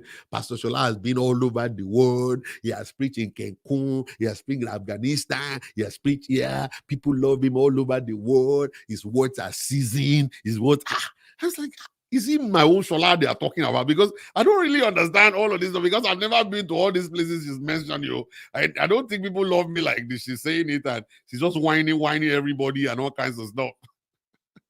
So I stood up and I went to minister, and I wasn't really myself, but I did it. I did it. I led a lot of prayers that day. I was just praying.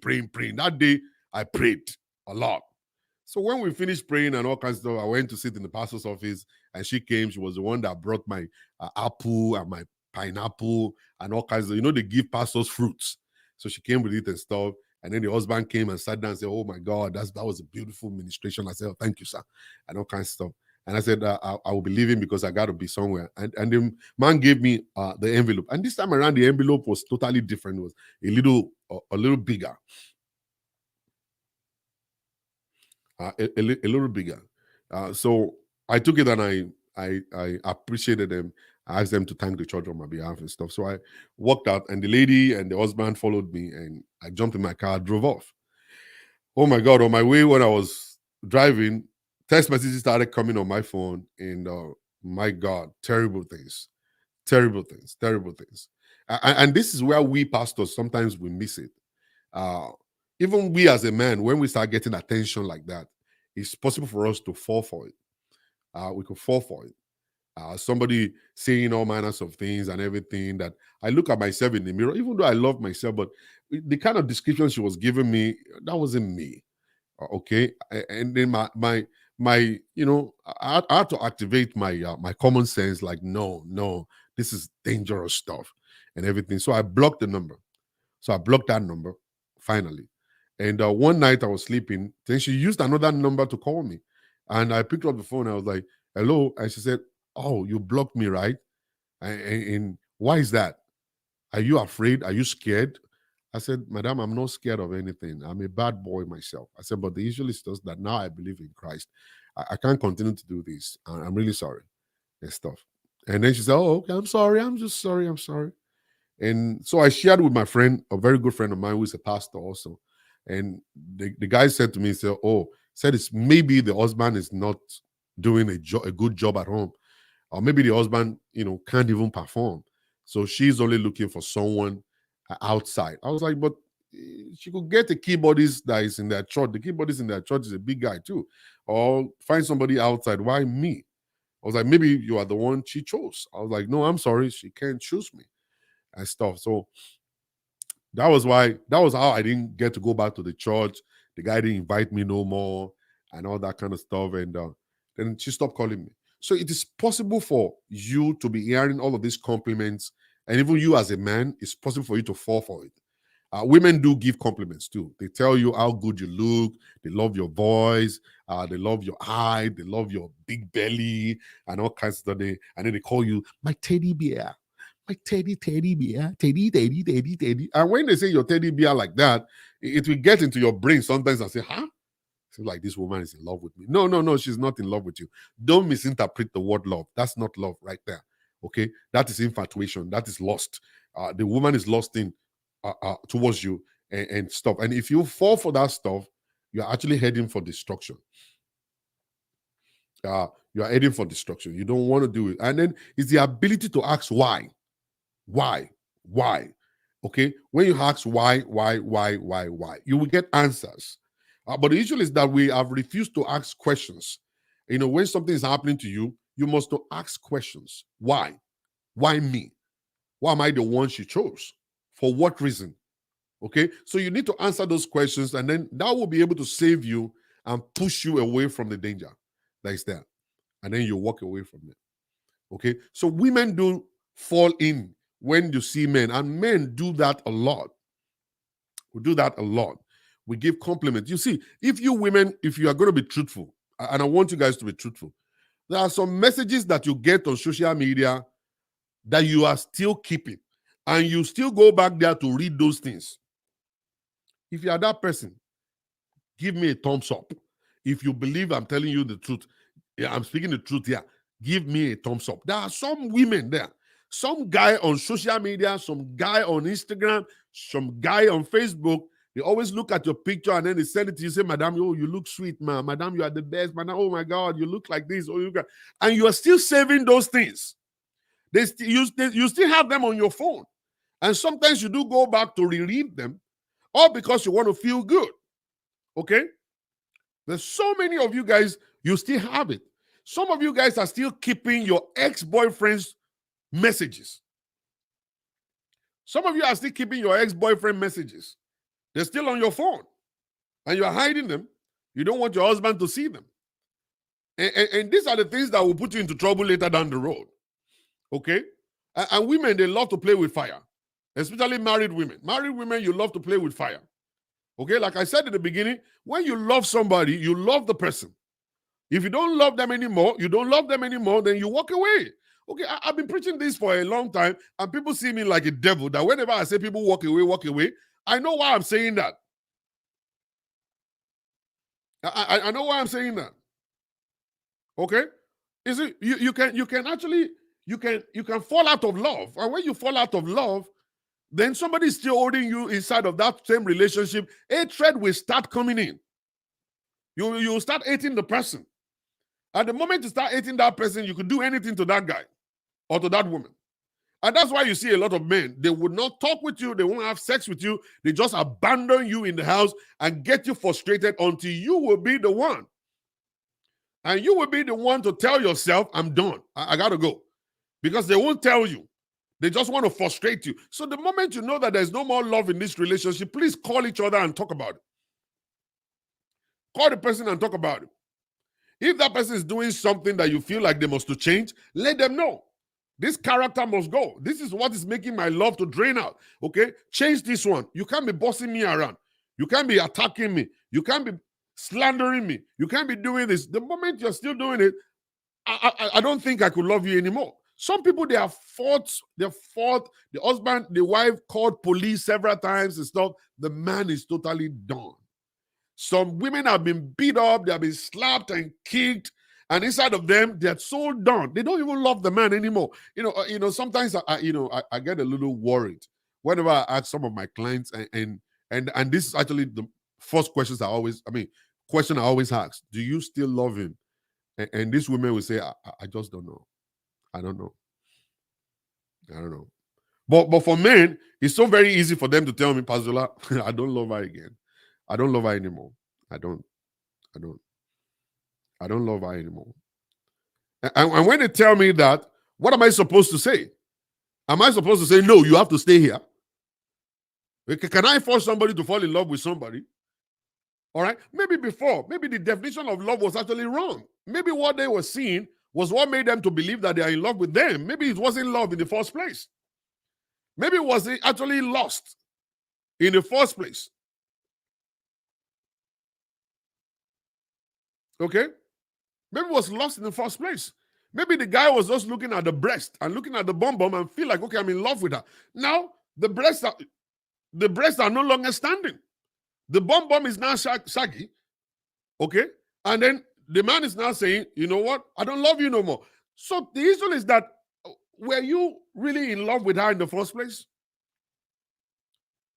Were you really in love with her? Were you really in love with this woman in the first place? Were you really in love with this woman in the first place? Okay? So when you now ask the question, then the man will now start looking at, I don't know. I just don't know. Maybe I fooled myself. Maybe I was wrong about the love. Maybe it wasn't really love anyway. Maybe it wasn't. Okay? Some people fell in love because they pity somebody. They believe they're in love, but it's not love. Because they pity somebody, they just feel like, okay, let me change things for her. She's a very beautiful woman and she has been treated badly. Okay, let me be her savior. It wasn't because you are in love with her. It was because you wanted to help. You just pitied the person. Okay, you can't go into a relationship of pity. It's not going to last. It's not going to last. And that's not love. Okay? That's more or less like you pity the person, you're grieving for the person, and you feel you want to change her life. And it's not going to last because at the time will come that the woman will she will forget about her pain and then she will become herself. And that's when you now look at her and say, okay, I don't like her character. I don't like the way she talks. I don't like her way of life. I don't like anything about her. Then you now say, okay, I'm no longer in love with you. You were not in love with her in the first place. You were not. You're connecting to one thing about her life that you feel you want to keep. You just want to keep this part. I remember one of my uncles. In those days, I don't know. I don't know. You guys will know anyway because you guys are old people here. The uniform of all these nurses in Nigeria. I don't know. Probably you can remember the nurses. Those midwife nurses, midwife sisters, and all kind of stuff. Their uniforms, they're always mini. Always mini. It's like a mini gown. A mini dress. Sorry, it's like a mini dress that they wear. In those days, those nurses and stuff. So you'll be seeing their legs and stuff like that. A majority of them always have very beautiful legs. They always have beautiful legs and stuff. And the uniform is always fitted. always fitted. It will show their curves and everything. So my uncle got married to his wife because of the uniform. And he told the wife in front of my mom that, Mommy, please tell her if she ever quit this job, that will be the end of the marriage. That will be the end of the marriage. And my mother said, wow. So yeah, that will be the end of the marriage. Because that's what is connecting him to the woman. So what happened was like the woman now started sewing different kind of dresses that's kind of like fitted and short and all kinds of stuff. Every time you see that woman, she's always wearing something that is similar to her uniform. Something similar. Something similar. Always. Always. Okay. So, and that is kind of like, you know what? The moment that woman is no longer a nurse, the moment she's no longer a nurse, that will be the end of the love. And that was exactly what happened. They got divorced at the age of, I think, 60, 62, 60, whatever. And they got divorced because the woman retired and eventually couldn't do whatever it is. And she started wearing flowing gowns and she married Jesus and all that. And that was the end of it.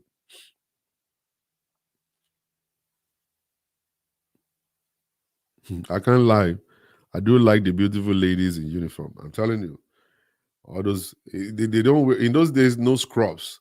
The uniform, fantastic. Very fantastic uniforms. Then whenever you go to the hospital and see a nurse, I am a straight. Straight to body nurse. If you see one nurse like this, your brain go knock, bang, bang, bang. You could just shake body like at the go house. You know what I'm saying? But love is actually deeper than that. Love is actually much more than uniform. It's much more than body parts. Love is much more than the job. It's much more than the Tesla. It's much more than the Range Rover. Love is much more than that. Okay, love is deep. But don't fool yourself. When you say you are in love, you still must have money. When you say you are in love, real, genuine love must still have money on the side. It's very important because the nature of people, we love to have something that will give us pleasure. Money will buy you things. Money will take you places. That's what money is going to do to you. Money will make your life beautiful and easy. So when you fall in love genuinely, that is, you are able to find a woman or a man who you are able to fall in love with, really. And you believe that this is actually until death.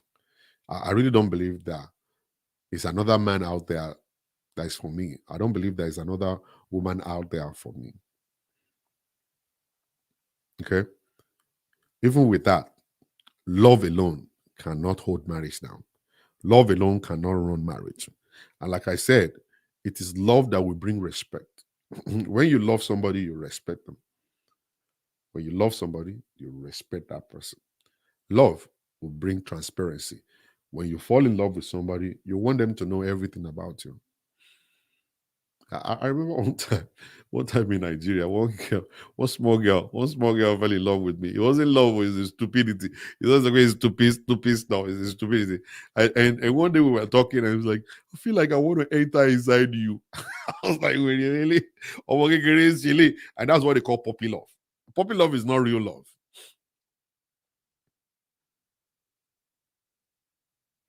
Puppy love is not real love. It's not real love. So love will bring respect, will bring transparency.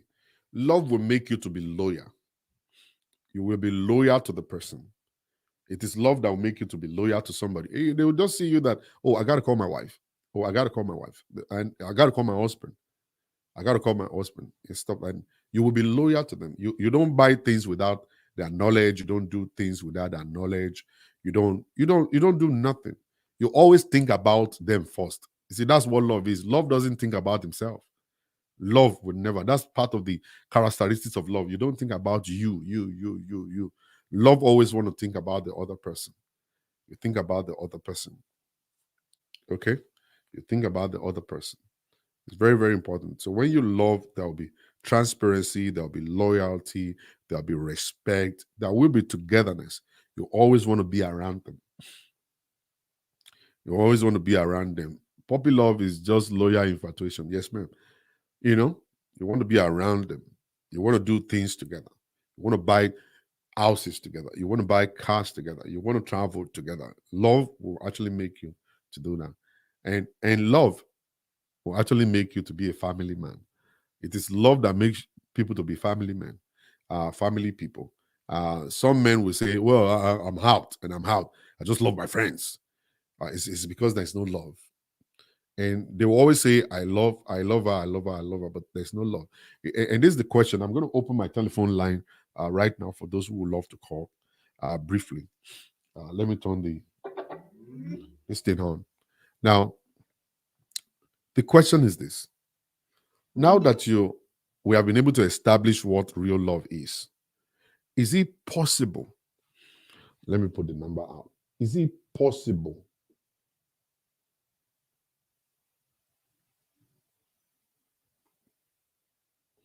Okay. The number is screaming at the bottom. 14055505135. Okay. Let me pin this to the wall. Okay. The question is this. And I want you guys to call and let's discuss this. Is it possible, after understanding what real love is, is it possible?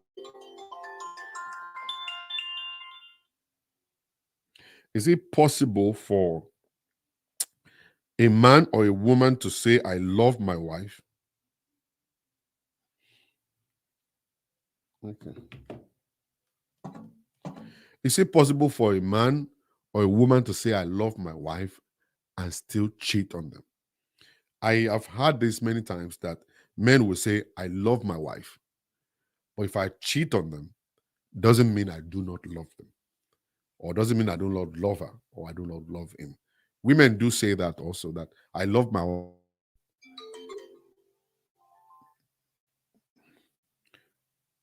Hello? Hello? Well, good morning. Good morning, sir. Yeah. From my own view about this topic is all about sometimes from my own view, like I'm not talking to everybody generally, but my own point is when you say love is missing, Yeah. sometimes people don't really know what love is all about, like you said. I want to people need to figure this thing out that when you want to love somebody, like you said, Yeah. you must know the details about this person. Yeah. You must know their vision. Love is all about helping each other to grow physically, mentally, and spiritually, financially. Yeah. You are loving somebody because you want to contribute positive into their life. But I can say this generation today, what we think about love is physical appearance, the body shape, the eyes, the looking. But we forget the content inside the person. Yeah. So people go for what their eye can see. Yeah. Love is a vision. For me, from my own understanding, it's a vision that, okay, I love you. I want you to grow.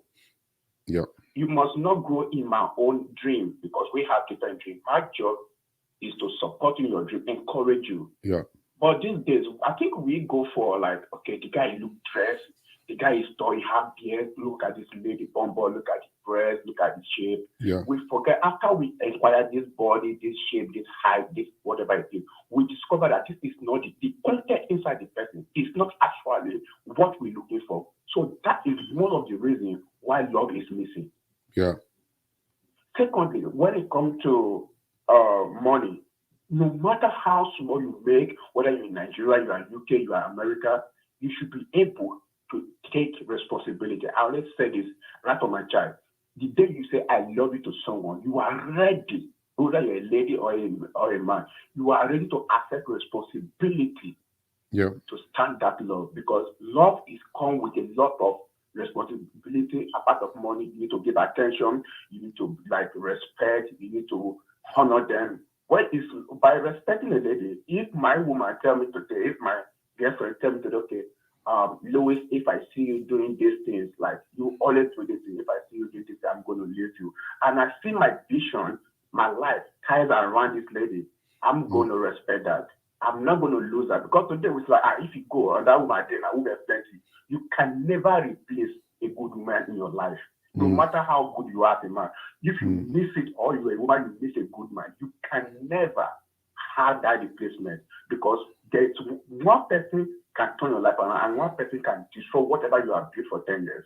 Yeah. So by the time we say love, money, we need to be ready to contribute positively. But the question, the bottom line is, who do we love? What do we love about them? Are we ready to submit, to respect, to honor, to build, to come together to achieve a common goal?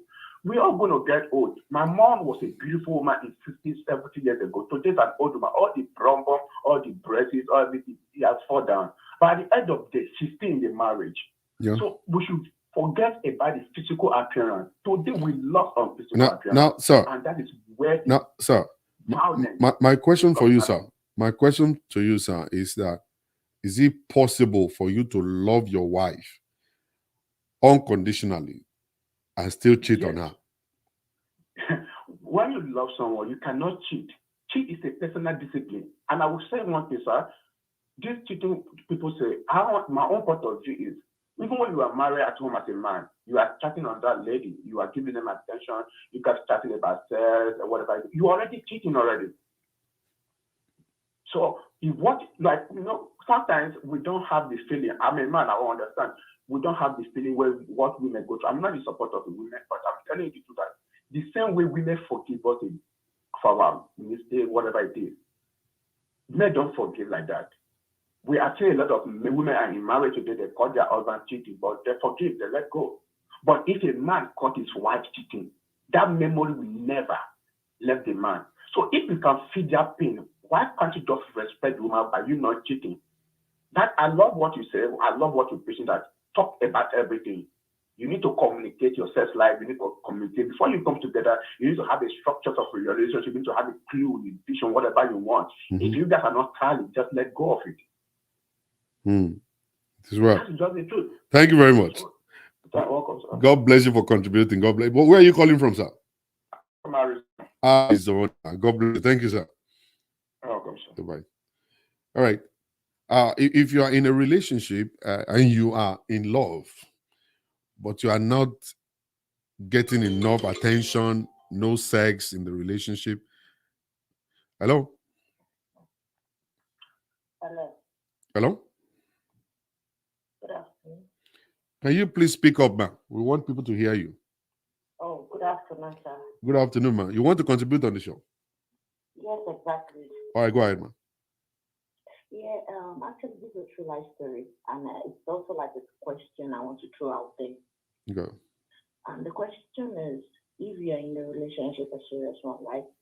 Is it possible to be with somebody or the man and impregnate another lady and still claim divorce? That's the question I asked right now. I mean, it's actually happening to me, so that's why I'm even asking the question. Yeah, I want people to answer the question that if you say you love somebody, can you still cheat on the person? And you say you love, because I've listened to a lot of people say to me, I love my wife and I cheat not because I love the person I'm cheating with. I am cheating just because it's the nature of a man to cheat, but I love my wife. I'm only asking, is it possible for somebody to say I love somebody and still cheat on them? So because probably after impregnating, it still comes back saying, "Oh, I'm sorry, it's just a mistake," blah blah blah. okay. So he's cheating and he's coming to back to beg. Yeah, it's coming back to beg that he's sorry, that it's just a mistake. Okay. All right. Let's listen to some of the men and see maybe they'll answer us. Okay. Okay, thank you. Hello. Hello. Hello. Hello? Hello? Okay. Well, let's pick this one. Hello? Hello? Sir. Yes, hello, sir. Yes, sir. Good morning, good afternoon. All right, sir. I listened to the first caller, and I think I want to differ from that. Okay. Love is something of internal. Okay. Relationship starts between a man and a woman, through physical. Yes. Today, Pastor Shola, I married the best of the best woman. Yeah. She has everything a woman needs to have. Yeah. Now, after then, I approached her to get to know her. Yeah. Now, Pastor Shola, you will never see any pastor today out there that married a cripple or a blind person. They all married to beautiful ladies. Yeah. That's to tell you that before you can try to assess what is internal, you need physical first. Of course. Okay? After then, there's this Bible word that says, do unto them as you want them to do unto you. Yes. If you can't stick to that, I don't think those kind of people need to be in marriage. Because, basically, we need to understand this. Marriage is not compulsory for everybody. Yeah. Marriage is not for everybody. Of course. Now, for some people, it's transactional. And if you know marriage may be transactional, you can't go. Don't go there at all. Because you'll be hurting somebody. Yeah. You'll be killing somebody internally. Yeah. So for me, like I said, whatever I want to do, first of all, I wait. If my wife does it to me, I take it. Yeah. If I can't take it, then it's no for me. It like you rightly said, I've been saying this, that you see, when you want to go into love is intentional and is actually conditional. People expect you as a Christian to marry a cripple. It's not because something is wrong with a cripple. It's just that that's actually not your spec. That's not your spec. There are so many people who actually, they've gone to Nigeria to marry a woman who is actually on the wheelchair, because they feel, yeah, that's the kind of love I want. That's the kind of person I want to fall in love with.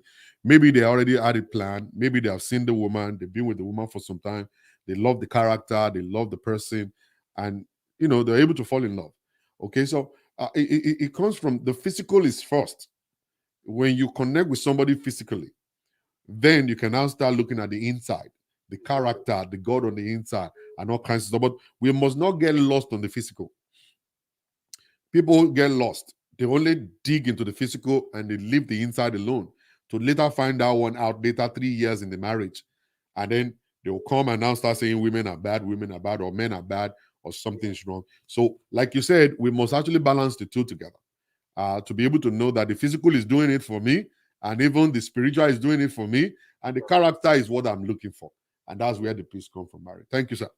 Thank you very much for calling. All right. Sorry, it's unfortunate I cannot pick 2-3 calls together at the same time. People are calling. The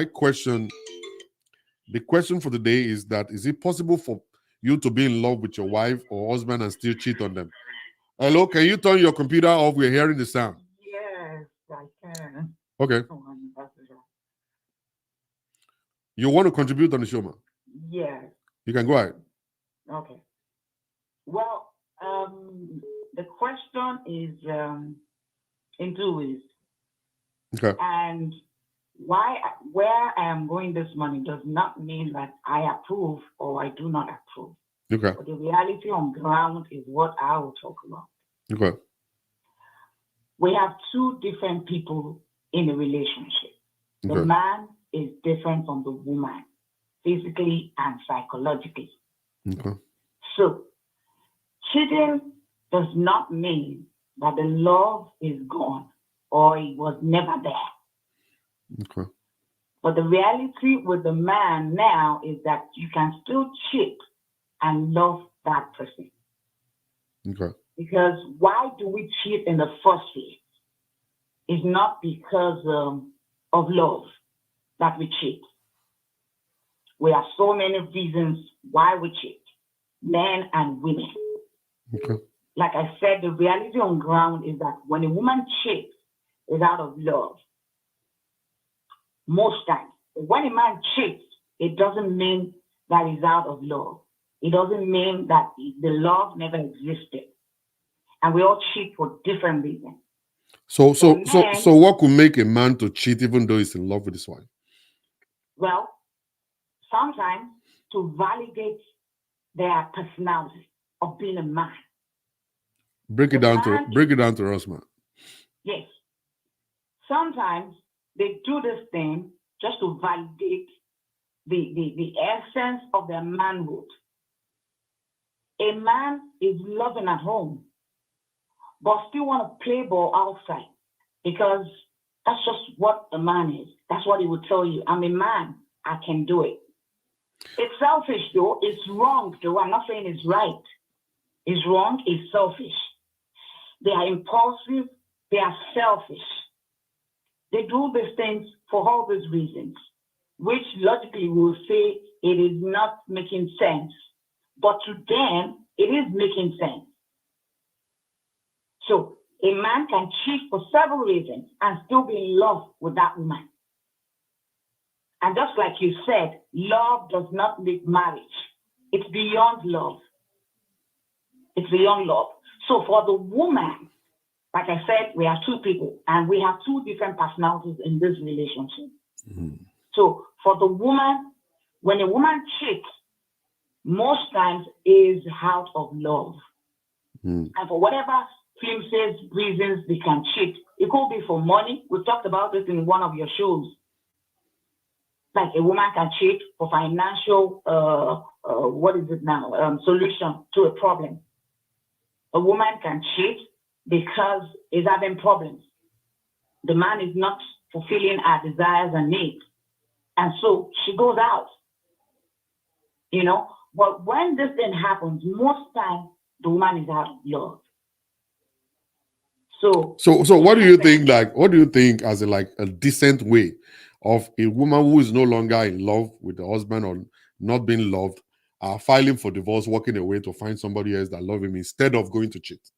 Yes, that's why I said it's not that I am condoning this thing, and it's not that I'm saying this should be the right thing, but I'm saying this is why it happens. So for a woman that is not in love or a man that is not in love, you can't force love. Like you said in the video, we can't. It's an emotional thing. It comes from within you, so we can't force it. And once we can't force it, then it's high time we left that relationship for the peace. Yeah, because some people lack decency. Decency is missing in the life of a lot of people, and a lot of people just they just believe that it's normal to do these things. You see, for me, I believe something must be wrong with you, telling me you love me, and then you're having problem you couldn't share with me for me to be able to help you, and then you are now going outside to find another man to sleep with. That's why we have all these red flags we talk about. But yeah, of course, some people will see it and will still ignore it. Some people will go into it knowing fully well that these are the things staring me in the face, but they'll feel like, okay, I can change it. You cannot change a man. I consistently tell them. You cannot change a man. Of course, that's what we're saying. A man will change if he truly loves you. If he sees you are just back. You're back in the stuff right now. You said a man will change if he truly loves you. Okay, you see, the love itself could change things. Love itself could change things. If I love you right now, man, I will do anything to want to actually keep your happiness stable. Yeah. If you tell me, oh, Shola, please, I always want you to be at home because I feel secure when you're home. And I love you dearly. My sister, you believe me. I will buy my Gouda and come and stay in the house and be with you 24/7. That's what love will do. Love will sacrifice. That's what I mean by when he loves you. Not when you are demanding for it. That's when he sees a reason for him to change. So what we are saying, yes, what we're saying this show is that we are not talking about the nasty people. We are not talking about the nasty people. We are talking about the decent people who are Christ-like, that they already found love through Christ and they love themselves, and now they are able to find love in a woman. What could make them to say, even though they have love of God, even though they have the ability to love others because they already love themselves, what could still make them to say, I love my wife, but if I cheat on her, doesn't mean I've fallen out of love? Those are the reasons I said they cheat differently. Why would we cheat in the first place? We have so many reasons. We have so many reasons. That it could be flimsy, it could be nonsensical to people hearing it. Yeah. But everybody has a choice. Everybody has why I am doing this thing. Yeah, but we cannot just. Well, why is it that they didn't have a choice of jumping inside the ocean? Why is it that the option that they have is just to go and bang another person? Why don't you say, okay, I have the choice of just going to jump inside the ocean and I do it? Why don't you go and bang a soldier man's wife? Of course, people will choose choices that are favorable to them and they have excuses to defend. Yeah, madam. That's why we are humans. That's why we'll say that. Yeah, the issue is just that we run away from problems by understanding what we're doing is wrong. What I'm about to do is not right. Then I run away from it. When you see the appearance of evil, the Bible says run. Yeah. Yeah, but we don't run these days. In reality. Yeah, in reality, we don't run. We don't run. That didn't do it. The ones that didn't do it. Yeah. The ones that didn't do it have the fear of God inside of them. Yes, ma'am. It's not that given the choices, if the tables were to turn, they would not do it. Well, the issue is just that you see the nature of a man. Okay, it's actually a very terrible thing. That's why we need to actually ask the Holy Spirit to help us. Okay, that's why I said from the beginning that a man is even is it for someone like me? Let the table turn 20 billionth of time, I will run away. I have too much to lose. I have invested too much in my life. Go and be naked and show your bum and show your breast to me. I will pick my bag and walk away. You saw that in that your own case that you are frightened. It is not love. No, I'm not frightened. I'm not frightened. There, kindness there, and the fact that you know what you want. Yeah, it's not like I'm frightened. It's like it's a culture that I've already developed from the day one. I have banned uncountable women in my life. Vagina don't shock me anymore. People that vagina will be shocking are people that didn't do kekere, that they started banging people when they are 40. No, me, I started when I was 15. Okay, so so now I'm able to now say, you know what? I run away from all of this stuff because I've developed that understanding that this vagina will only cost me death, will cost me disgrace, will ruin my life. My 50 years of suffering is going to be pushed down the drain because of 15 seconds of enjoyment. I've already spoken to myself like that. I've developed that understanding. And that's why you see me go to the lion's den and I see women with big behind and stuff, and I will sit down there and just be laughing. And when I'm done, I will be the only one to jump in my car and drive off. You see, what we need as men is what they call self-control, man. And that's what we should be encouraging our men to go and develop. Self-control. Yes, man. Self-control. We understand that the carnal man will do things. And we are not supposed to remain carnal. And that's why we call ourselves Christians. A Christian is supposed to be moved by the Holy Spirit, not by the flesh. So when people that are cheating, they say they are in love with their wives. So we need to now ask them, what will you use to sustain the love? The love can only be sustained when you have a decent life by allowing the Holy Spirit to mix with your life. So your flesh will not direct you. You'll be directed by the Spirit. That will make the love to last forever. You get my point, man? Yes, That's what we're saying, man. God bless you. Thanks for calling. All right, let's go to this guy. Hello? Hello, sir. Can you please turn your computer off? Okay, sir. It's 1 minute. 1 minute. Yeah. Okay, so it's gone off now. Yeah, I'm calling from Lagos, Nigeria, and I'm one of the usual frequent callers. Thank you. The truth is this, Pastoral, both men and women should be accountable to themselves before they go into any relationship. Now, questions need to be asked, from the male and from the female. Yes. Now, if you ask questions about exes, because this is where this thing starts from. Exes that you said you're done with, and then they're still coming back into your life, and you're still starting them, that is the biggest form of cheating. And then you delete the messages.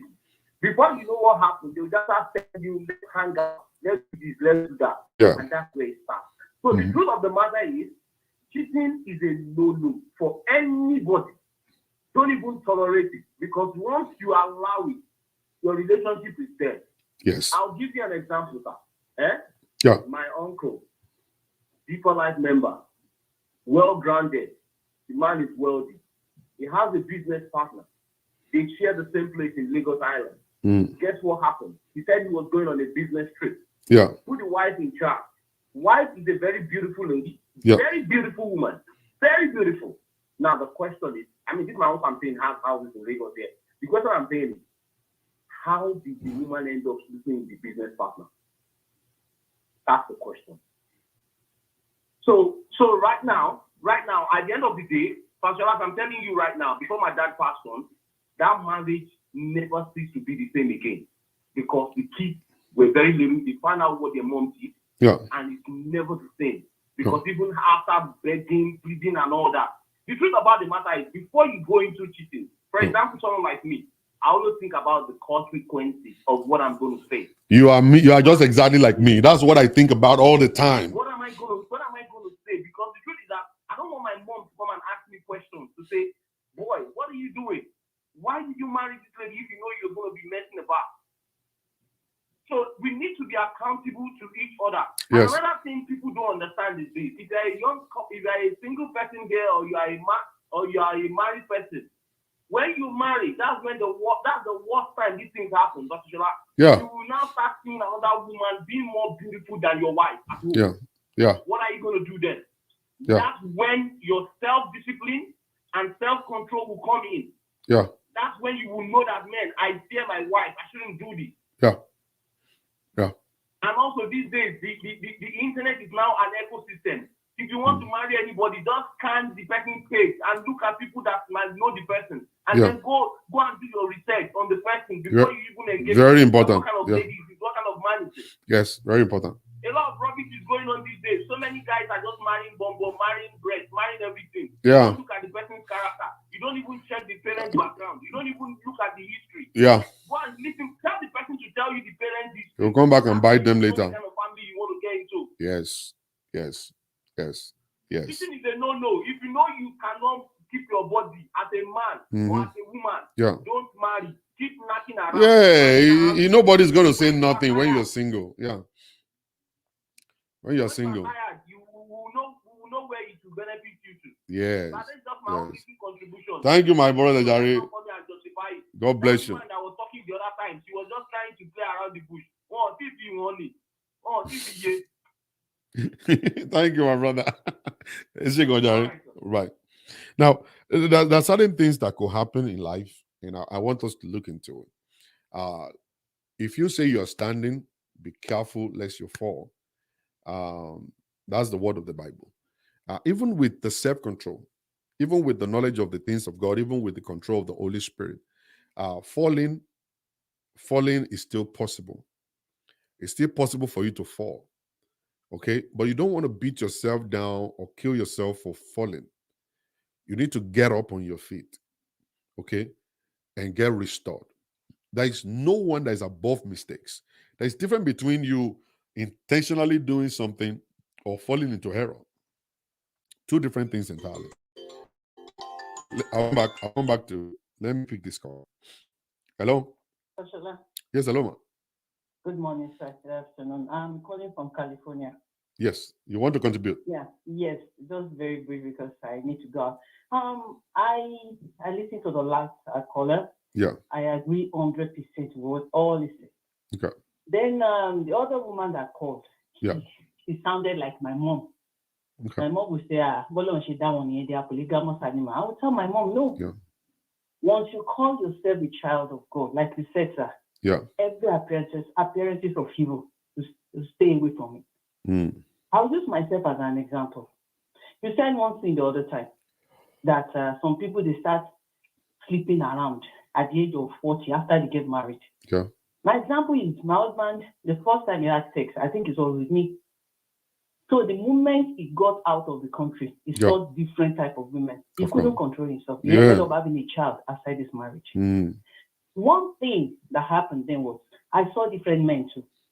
Okay. But like you said, I've seen where God is taking me to. Yeah. It's like we always say that love is a decision. Cheating is a decision, Pastor Shola. Yeah. I chose not to cheat. Even after all he did, I chose not to cheat. Yeah. I left him to come to America in 2017. Till now, Pastor Shola, no man has seen my nakedness, despite all he did. I chose, but now I'm on the verge of divorcing him because with all I did, he doesn't appreciate it. So what I'm trying to say is, even our mothers at times, our parents at times, they encourage this man. When you call yourself a child of God, spirit-filled, you should know that everything is scared does not belong to you. You said something the other day that somebody goes naked, you run away. I had a story about a woman that went to Pastor Adeboye. She became stark naked. Pastor Adeboye ran out and told the secretary, attend to that woman. Why did Pastor Adeboye stay there and be speaking in tongues? Yeah, he cannot. He's not supposed to be. He's a man. He's a man. Flesh. Yeah. So it's a decision. Right now, I'm trying to, like, after the divorce, I'm trying to, like, okay, I have a friend like that. Was like, I'm well behaved. What about you? I said, one thing I will never do with you is go into a closet with you. We'll be friends first. Follow each other. Know each other. We like the physical. Okay, fine, like we said. Yeah. But one thing about this thing is decision, sir. Yeah. As children of God, we should choose. We should choose. It's a decision.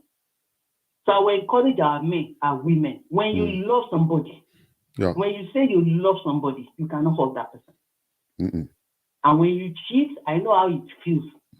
When my husband cheated, I practically broke down. Even after I cheated, I think knelt down on my knees, weeping profusely. Let's make this thing work. But it was gone. Because I it just started banging at old age. Yeah. But like you said, it's always disaster. Nothing. Nothing. People wonder how I do it. Yeah. Alone here in the cold for the past 6 years. No sex. Why is it that people always refer to the code? The code. Me, I bang either it's cold or it's hot. Yes. I don't know how they connect. Because we always connect code with banging.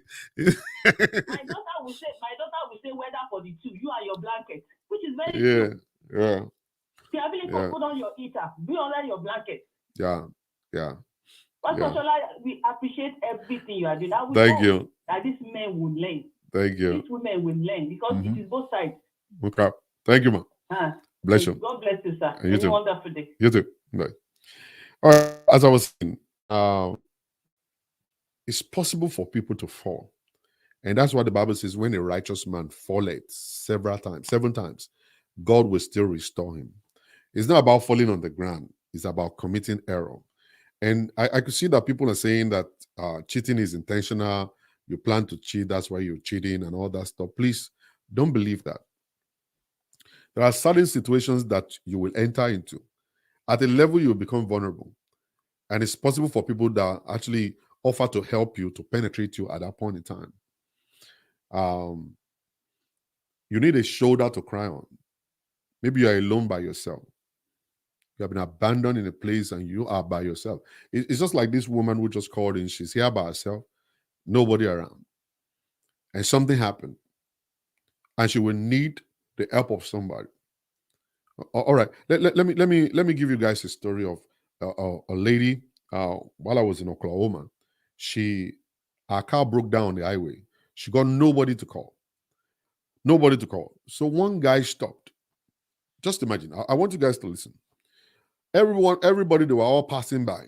Our car broke down. People were passing by. Nobody was stopping and all kinds of stuff. And suddenly this guy came from nowhere, just parked his car and walked out of this car and asked, "Madam, what's going on?" And she said, "Well, my car broke down. I don't know exactly what happened.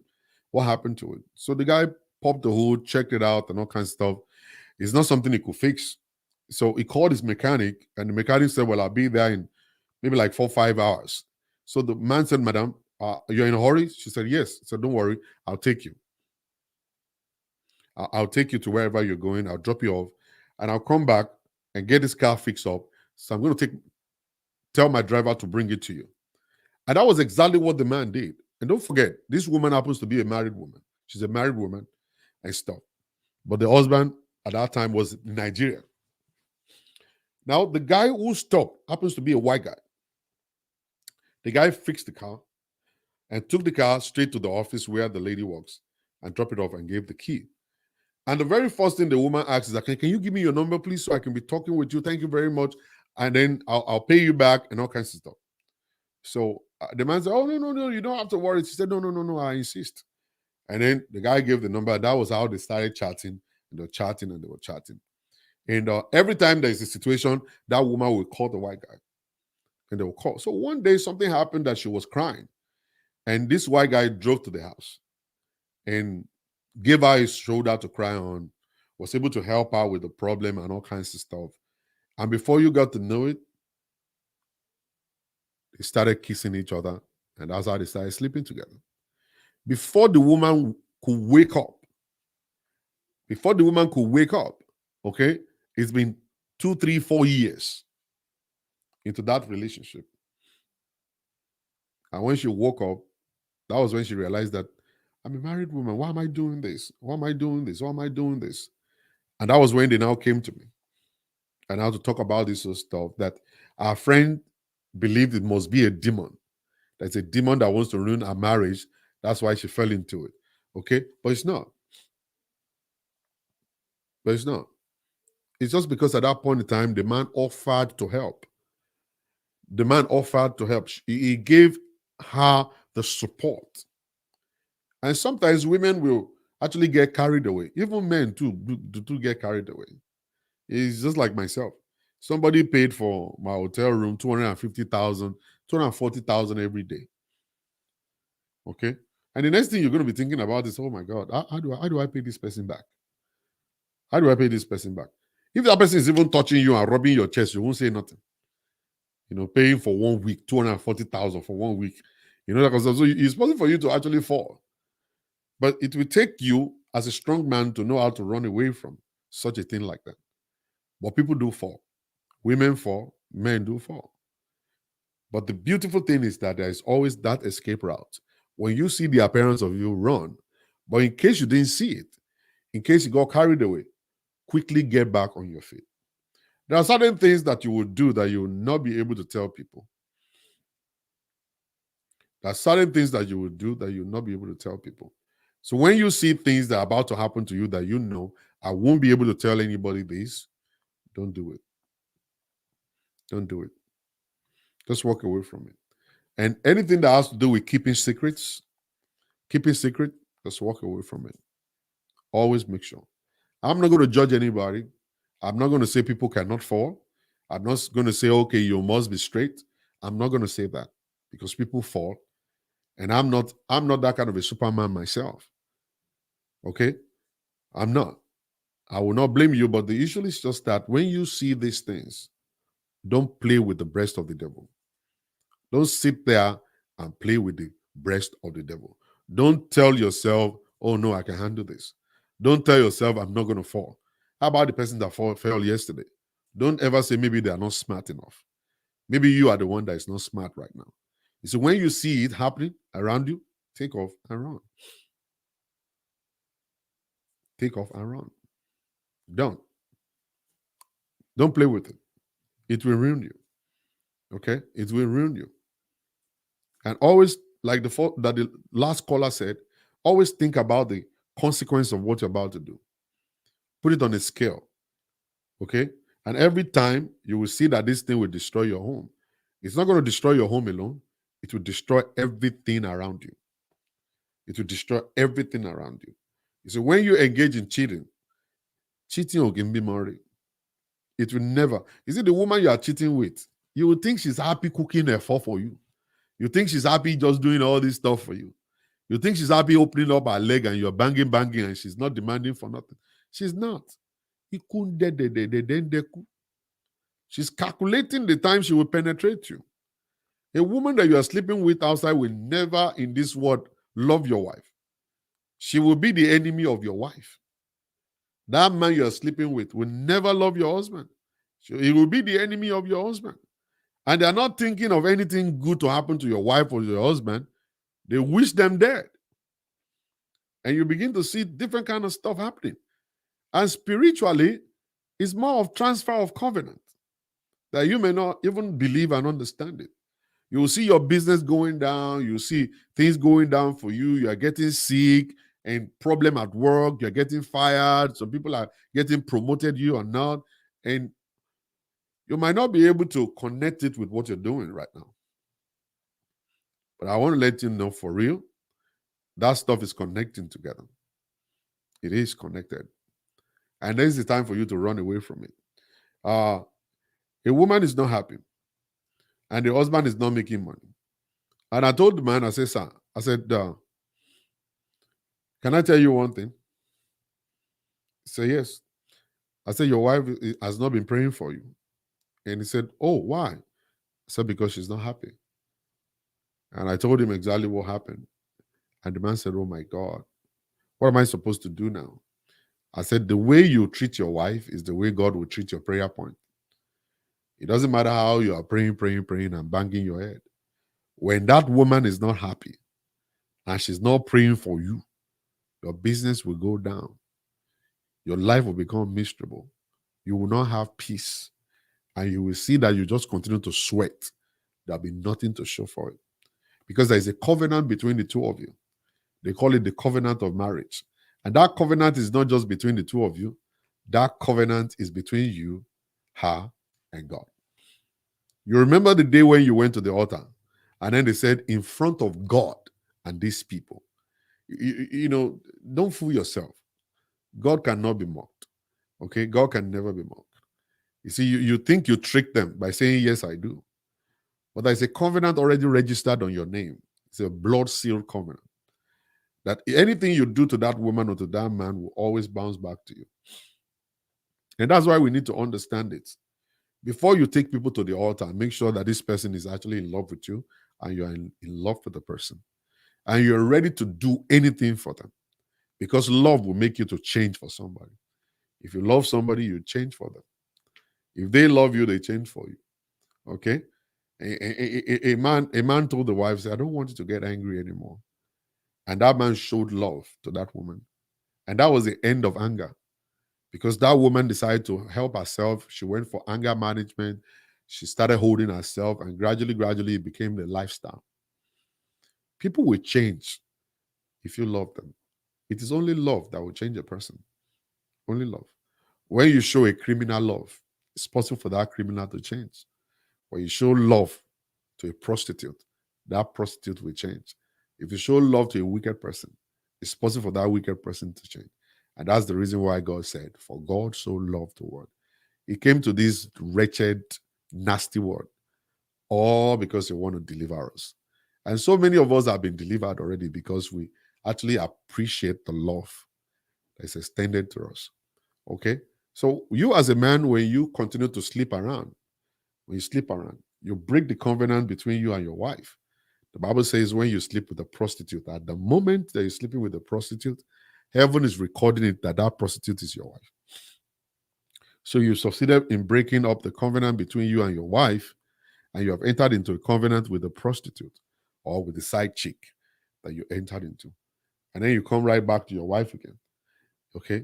And then you now bring a covenant from the covenant from the from the side chick into the life of your wife. And then your children will actually eat part of it. And that's why it's dangerous just to be sleeping around. We men believe that it's actually nasty. It's always very good stuff. It's freedom. We can do all things all around the place. But it's going to mess up your prosperity. It's going to mess up your life. Don't you ever give example of others that nothing happened to. Always remember you're different. And you don't even know what those ones are doing. You don't know how those ones are keeping themselves. You are different. So what will happen to you is different from what will happen to other people. Always make sure that you treat yourself specially. Don't do what other people are doing. Run away from all other people are doing because you are different, you're special. The covenant of God upon your life is different from that of that person. Okay? If people should compare themselves with David, they will be in hell by now. God will have killed them. David committed all manners of sins. He killed people. He slept with people's wives. He did all manners of things like that. And God still says that the key of the New Jerusalem is the key of David. And if somebody else should try it, they will die. They might not know exactly what David will always do. You remember what David did after he got Bathsheba pregnant? And they had a baby, and the baby was sick. And David went into his room. He closed his doors. and he put ashes all over himself. He knew exactly how to appease God, but on that occasion, God did not answer. And God said to him, he said, the boy will still die. And the boy died. And the same God who punished him the first time allowed him to have a son second time. His name is Solomon. And when God was ready to replace David, he didn't replace David with any other child. He replaced David with the son of the concubine. He said, Solomon will take over the throne of David. It's a mystery.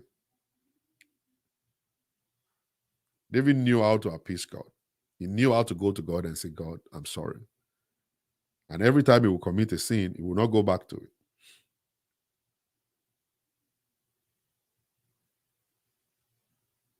He'll go back to it.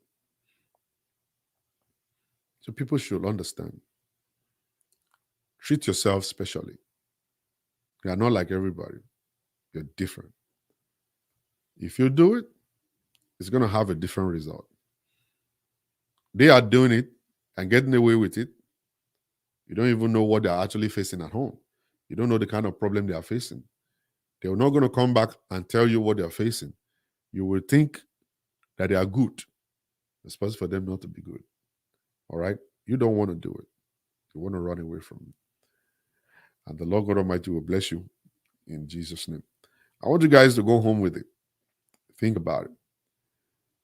Money is not the issue. Love is missing. Let us go and have a definition of love. Learn about love. Study love. And then you first of all practice love on yourself. Love yourself.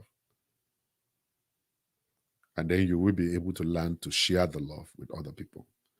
God bless you guys. Thank you very much for calling on my show. I really appreciate that. And when I come back again tomorrow, it's going to be a different ball game. But this evening, I'm going to be coming in with Singles Connect. I have some new men. The guy from the other day is already connected at the moment. We give God the praise. And this afternoon, I'm going to be coming back again to connect another guy this afternoon. Have a beautiful day, everybody. Love you. Mm, mm, mm.